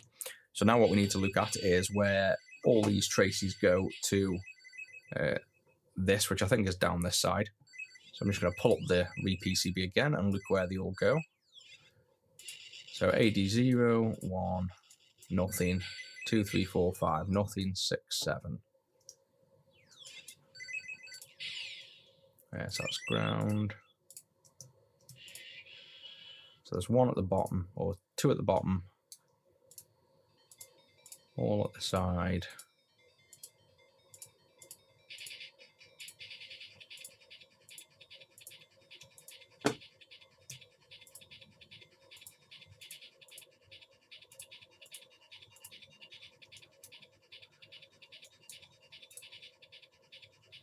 That's at the side, that's at the side. Right, so every single pin on this, there's two down here, these bottom two, and I think it was the first two. So let's see if we see signals on, say, 3 of them. So signal on that one, signal on that one. And let me just double check it was the two. Yeah, the third one's ground. So those two are good. And then if we just check every pin down this side, that would eliminate every single video pin. So what we're looking for on here is corruption or missing data. And if I look at this, we have 1, 2, 3, 4. So 5 pins up before the video data starts. So 1, 2, 3, 4, 5. So it starts here. That's good. Good. And then after 2, is that a ground? 1, 2, 3, 4, 5, and 6. Then a disconnected, and then 1, 2, 3. We'll have 4 more. So that one is a disconnected pin. So 1, 2, 3, 4, and then we have a ground, and then we have more data. I don't know how many more, but we're just looking for broken trace.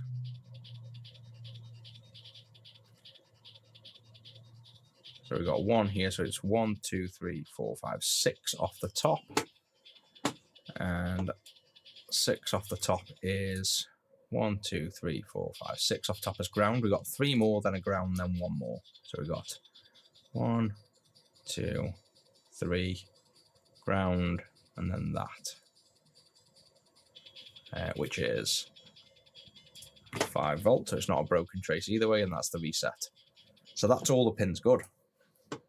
So we are either dealing with really bad luck where Zach has swapped the VDP and has another VDP with exactly the same fault, which is just incredibly unlikely.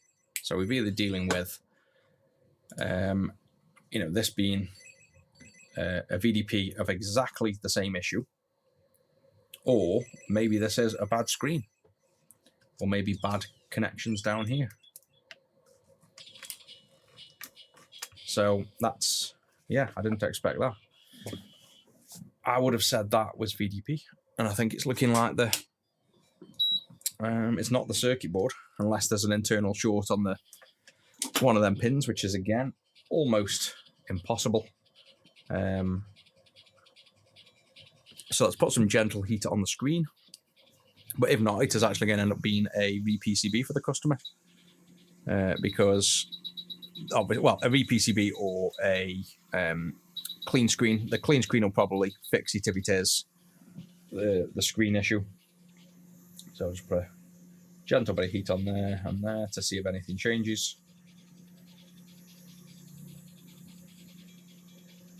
No, and you'd know if it was the screen, you'd see something now. I can't see it being too bad VDPs with exactly the same visual. I just cannot see it being that. So, and to be honest, the way actually the graphics are scrolling in, you know what we haven't checked, and I forgot. This could be workaround, because it's very rare, but that could be workaround. And you have to be careful on this because it's still got the mains voltage in.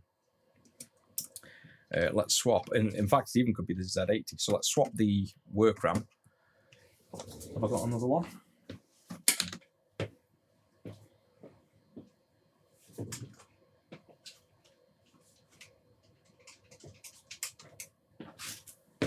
Let's get the work RAM off this. Yeah, it's going to be, like I say, very rare. It would be a work RAM causing a video RAM style of visual.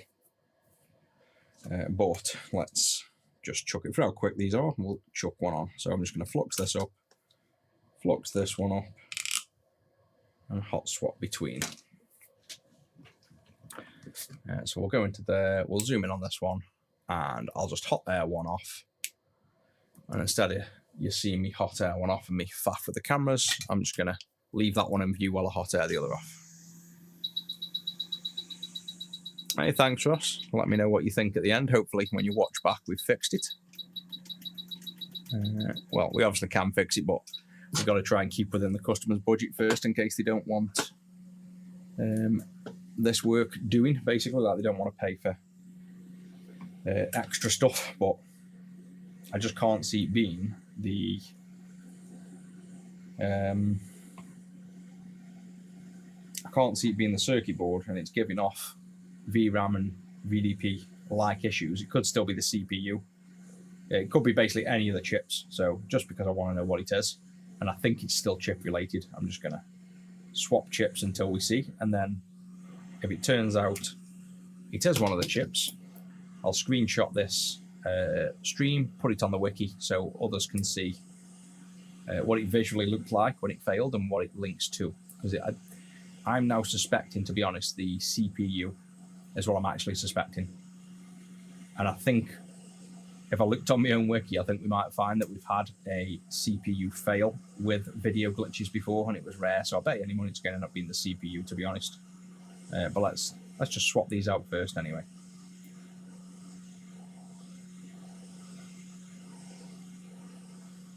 That's that one off, new one on. Somewhere like these have got that big of pins. You really don't need to bother with alignment at all. Just chuck it on, get it warm.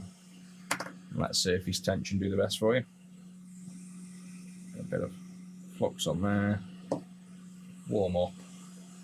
And then this thing should just pull over, I presume, when it's hot enough. Either way, it's in alignment now, so we can always nudge him over. There we go. So he's plenty flux stop. Push him down. Let him cool. We are working on a Game Gear, trying to fix a visual issue that I thought looked like VRAM, but we've probed it and it's not actually. Well, we swapped the VDP the other day, swapped the video RAM. It's neither of them, so I presumed it must be then a broken trace, so we just scoped it and it wasn't that. So now I'm suspecting a CPU, but instead of swapping the CPU, I'm swapping the work RAM. But I now suspect, to be honest, it is this, because I'm sure on retro6.wiki that I have seen this once before when I'm doing these re-PCBs. I'm going to take a quick look because I'm sure I've seen it once before, and I was surprised because I expected it to be the VDP, and it was actually the CPU. So heatsink recent pulsing light data causing random screen garble. So it's been the CPU twice, but if I remember rightly, when it's been that, it's been like very non-existent data, not actual game data, but screwed. GG outputs random solid screen colors. No, nothing on screen or black or sometimes fully working now. Maybe we haven't had bad VDP. See, it just looks like bad VDP. So if we put that over, there's like an example of a bad VDP. It just looks like that, and yet it isn't. Or, like I say, we've been insanely unlucky, and it's been two bad VDPs when we swapped them over. If it's the CPU, I'll just swap the CPU, but the customer would just have to pay then for, really it's about 30 odd pounds, because it's basically the cost of a Game Gear. So I'd do the work, and if he didn't want to pay, then we could always take the CPU off, but I'd probably prove it first for how quick it is to prove, to make sure we know what we're telling the customer. So that is the work RAM on and cooled a bit, so let's see if that fixes it. I doubt it. No, so exactly the same issue there, same corruption, still loads. So I'm going to suspect CPU. The problem with this is we're going to get a bit melty on here because it's right next to the cartridge connector. There's no easy way to avoid this. You can try to avoid some of it. You can put like The best stuff I find is this fire retardant material. You can kind of put it like that, but it gets in the way of the reflow as well. Aluminium tape does nothing, it just spreads the heat to the actual components, so it's kind of a nothingness. So what I'll probably do here is try to protect this as much as possible. It's not going to be the end of the world, it doesn't make anything not function. You just visually don't want to burn something. Hey, welcome in. Yeah, not doing too bad. Just wrapping up for the day now. Just hopefully going to figure out this Game Gear before we go. If I had tape that would stick to this, that's the other problem with this, is not sticky at all. Let's try masking tape.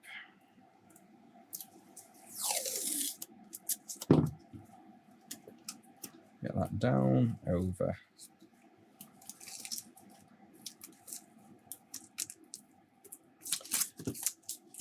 Third time lucky.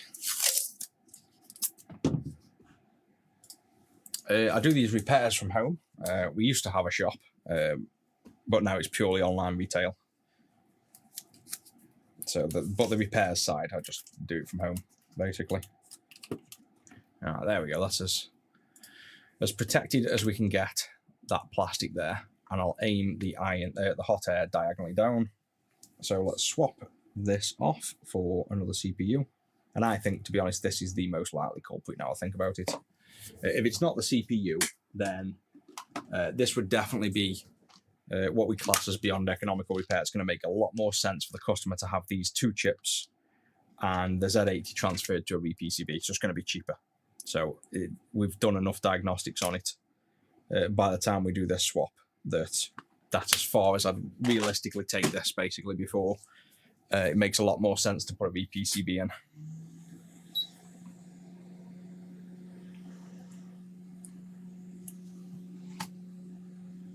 Oh, my mouse is clicking away up there.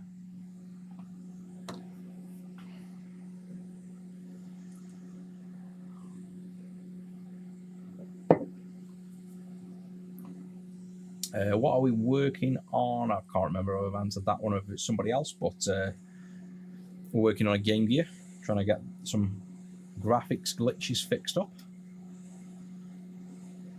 I work very fast, thanks.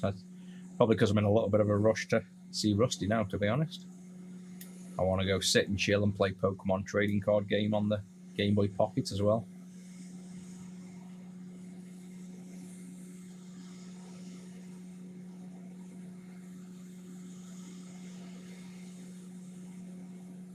Another 5 seconds and this should lift off. Easiest console I've ever worked on. Game Boys, really, to be honest, they're pretty straightforward. Not much can go wrong with them, really. Those pins all look fine. I'm just going to dump this one straight on. Not even going to bother reapplying the solder on this. Yeah, I think the Game Boy handhelds are one of the simplest. I think when I started, they were obviously technically a little bit confusing and a tiny bit challenging, but by the time you've done a few, there's not many mysteries left there now. Game Gears were hard until I learned all about them, so not many people knew anything about Game Gears until I'd like to think I was quite a big part in helping people learn about the Game Gear, making retro6.wiki and sharing all my info that I learned and stuff. And I'm certainly known in the Game Gear scene now, so these are now easy because I've just done so many. There's not many mysteries left on them.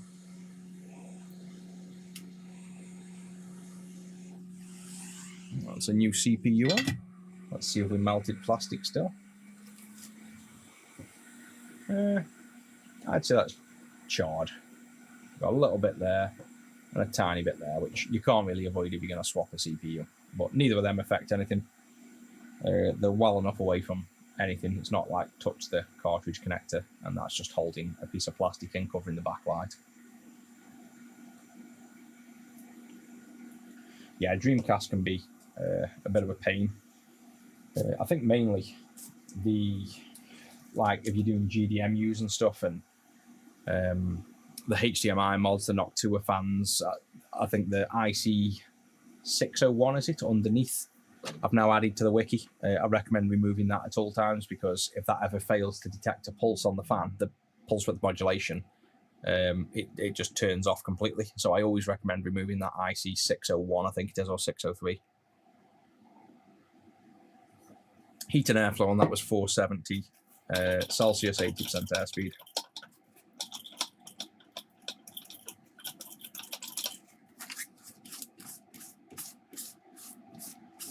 And these CPUs are off, obviously. Consoles that we've taken them off, so we don't even know if this CPU is good. Chances are it is, but there's also a chance this replacement CPU isn't good, but we'll see.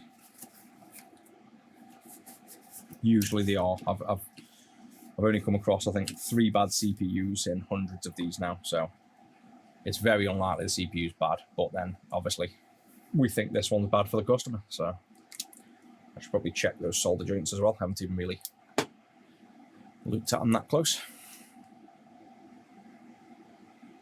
Solder blob there. Good job we checked. On the data pins. Ooh, no depth perception on the camera. This iron takes a little bit longer to warm up than the other one, but that's no biggie. I don't mind waiting a few seconds. Oh, God, my neck's killing now. I sat at the desk a bit too long, I think. Those pins are meant to be joined together in the middle there. Yep, I think that all looks good. I think we are good for another test.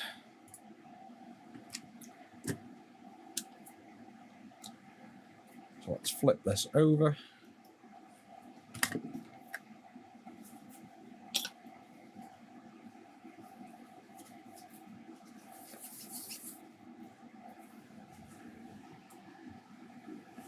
It's got a tiny bit of flux off the bench on it, I want to clean off.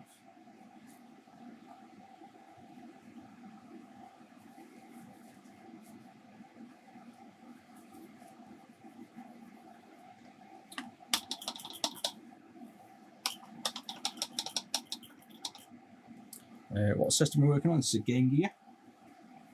So it's working, but it's got graphical glitches. And my IPA pump just doesn't work anymore again. I'll buy another one. And I keep wiping solder flux back on the screen. Clean it off with one wipe and wipe it back on with another. Right, make sure I wipe it with the clean part.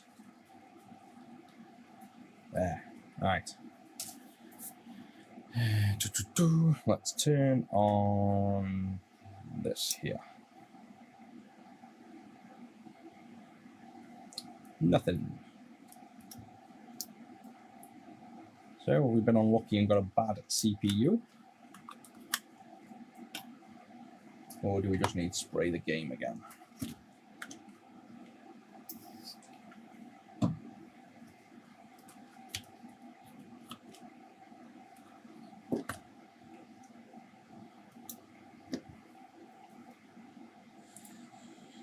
So there you go, that's exactly the same. So it's not the CPU either. So at this point, obviously we could keep going and we could swap. Well, I'll tell you what, we'll swap the Z80 and then all that proves is for the customer then, it's had a, I'll probably clean this mess up before I put it back down on there. It's had a new VDP, a new work RAM, new video RAM, and it will have then had a new Z80. So that's every major chip on the board replaced and known good. And that means if it goes onto a re-PCB or he has a new screen, it's guaranteed to work 100%. So this is either going to be an issue with the actual screen is faulty, the original screen, or the Z80 is faulty. So the Z80 is the last culprit now. So let's grab a Z80. Sprayed IPA, isopropyl alcohol, just basically pure alcohol, just to clean the pins, and then inserting it in and out the game cartridge rubs them pins. So basically you've got them little gold pins inside there. You can probably see, I can just take it off so you can see more, but I'll zoom in and focus up. So those little circles there, they are gold pins, and they have little bits of dirt on unless you heavily clean it. The same as in the game slot here. Those gold pins down there. Basically, when you put alcohol in and you rub back and forward, inside here, you're rubbing both of them pins together, but with alcohol in, so it moves the dirt around. And same reason why kind of blowing in your cartridge as a kid, you're basically blowing moisture in, and then when you're inserting in and out, that moisture moves around the dry dirt. That's why blowing in the cartridges used to work.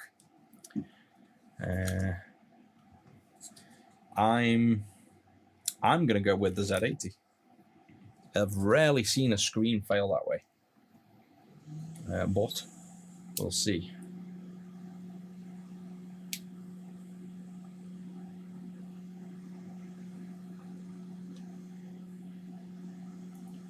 Just aiming the air away as much as possible from this corner, but we'll probably singe these corner bits.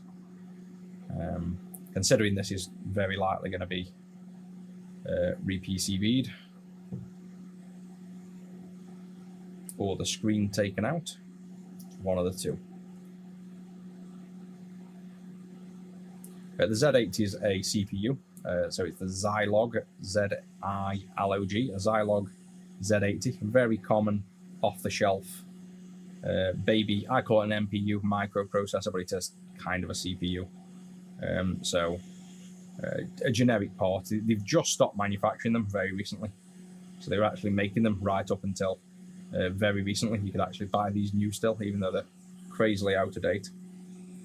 And we could also be dealing with bad traces, obviously, between these components, but again, me diagnosing the traces is way more work than me swapping it onto a re-PCB. So cost-wise to the customer, doesn't make sense anymore to trace every pin on all of these chips to try and find a break. We traced the video RAM because it was the most likely culprit, but I wouldn't go tracing the whole board. It just makes no sense.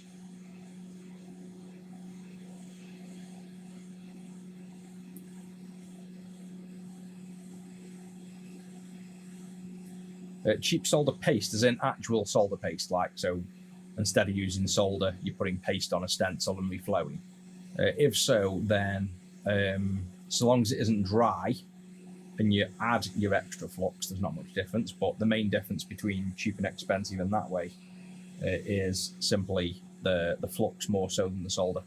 Because obviously solder's lead, tin, nickel, whatever else goes in it, that is what it is. You can't improve on that. It's more the flux mix that makes it better. One better than the other is really the quality of the flux inside the mix.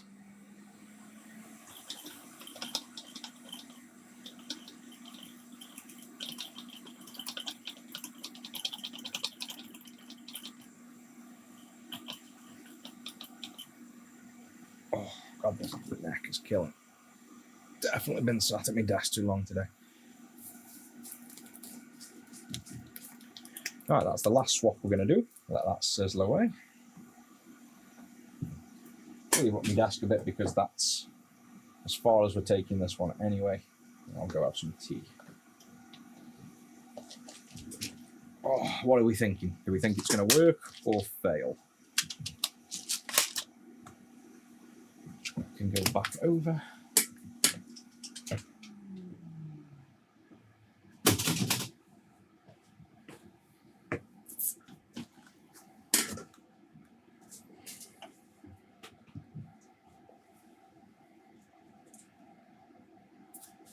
Yeah, the chair says moved back to front. I flipped the camera at the top like you would on a mobile phone. So when I'm looking at my own stream and I'm pointing left and right, like this to me is my left side. So on screen it's still left, even though technically, if it was a true reflection, then it'd be backwards. So it just confuses you when you're looking at your own stream otherwise.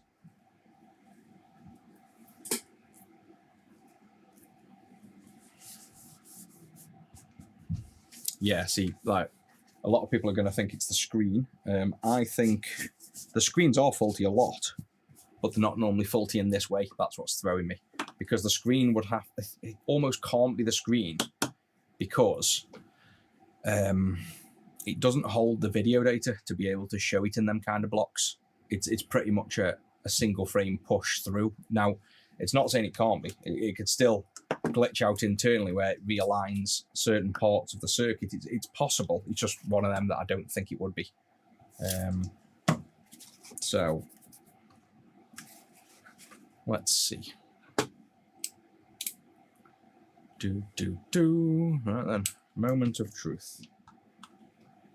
Actually, spray the game for good luck, because this also seems to have a slightly dodgy connector. Right then, here we go. 3, 2, 1. Oh, the suspense. No, still the screen. Well, if it is the screen, it could also be these traces internally. Even though they're balling out, they could be shorting together internally. Or we could have a cartridge port glitching. I just can't see it. But either way, yeah, this has got all good chips on it now. So I keep forgetting this has got the original backlight. I nearly touched it. These chips are all good. So the two over there, the two over here, definitely good. We've swapped them all. So that means if the customer puts this on a VPCB, it's going to work. But that means he'd have to have a screen as well. But yeah, I've never from memory seen an original screen corrupt this way. In fact, I'll tell you the telltale sign that says this is the screen, actually. Probably should have noticed that. Oh, it's not as obvious there now. So in the video RAM, you've got obviously positions in memory. So you've got lanes and things, columns and rows. So you'd see these repeating lines going up and down are in a distinctive position, say 8 pixels away or 4 pixels away. And the same, you see like these blocks repeating. I wish Sonic could stop moving. Stop bloody moving. So basically all these blocks will be in very specific pixels, but you see here there's 2 pixels. And the reason I now kind of think it wasn't or couldn't have been the video RAM is, where did I see it clearly? I think it was on here. Yeah, so get that brightened up. See this line here? This one line going up is not in line with this corrupt line here. So this corrupt line goes down, but then staggers over here, and then staggers back here. So the number of pixels between that stagger down and up, I don't think could be VRAM. It could be, but I just don't think so. But either way, we know it's not the VDP because it's been swapped, and we know it's not all the other chips. And we've also balled out all the connections from video RAM to VDP as well. So everything about it that would be most common, it isn't. So it could be connections between these two bad, connections from CPU to ASIC bad. But again, probing all of these pins and all of these pins that I used to do would take like 40 minutes, whereas I can chuck this on a VPCB in 15 minutes. And you could also spend that 40 minutes diagnosing this and find out that you can't find a fault still, and it could be the cartridge connector. You go down such a long rabbit hole that we used to do when we were fixing them, but now we have the VPCB as an option, which is basically, you know, chucking the chips on this brand new board. And all we've got to do is chuck that chip, and that chip on, and we've just done that on this board. We could have already fixed it. It just isn't worth telling the customer or recommending to the customer that that's what we do. It just isn't worth the labour time. So yes, we could fix this, we could keep going, but I'm going to call that quits and tell the customer the best option is basically a re-PCB and a clean screen is the way I'd go with this. If he doesn't want to do that, he knows he's got at least good chips. So if he wanted to sell this, potentially even sell it to us, we could buy it off him for the chips because we know they're good. But hopefully he'll go with an actual board swap and we'll get this one up and running for him. So let's just pack these away now.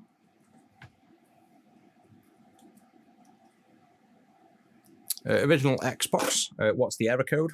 It's more than likely going to be usually the hard drive that goes in some way. So you've probably got an error code related to your hard drive. But we fixed them all up. obviously retro6.co.uk, and you can get them all fixed up. Oh yeah, I've got Fantastic Dizzy for Game Gear. It's good. You want to play the Super Fantasy Zone as well. That's a really good game on it. You want the retro sticks for that though, the analog stick. That makes Super Fantasy Zone really good at playing it with an analog thumbstick. Right, so that's the customers done. They're the known working chips they can have back at the minute. Mine, I'll either do later or give it Zach to do. I'll see. But for now, I think that's it. We've got my nice little new iron. We've got quite a lot sorted there. And we got banned off TikTok twice for doing nothing. So we'll see how that goes. Z80s are a few pounds. I brought pretty much most of the remaining stock left in China because they no longer make them, so I've got tubs full of them.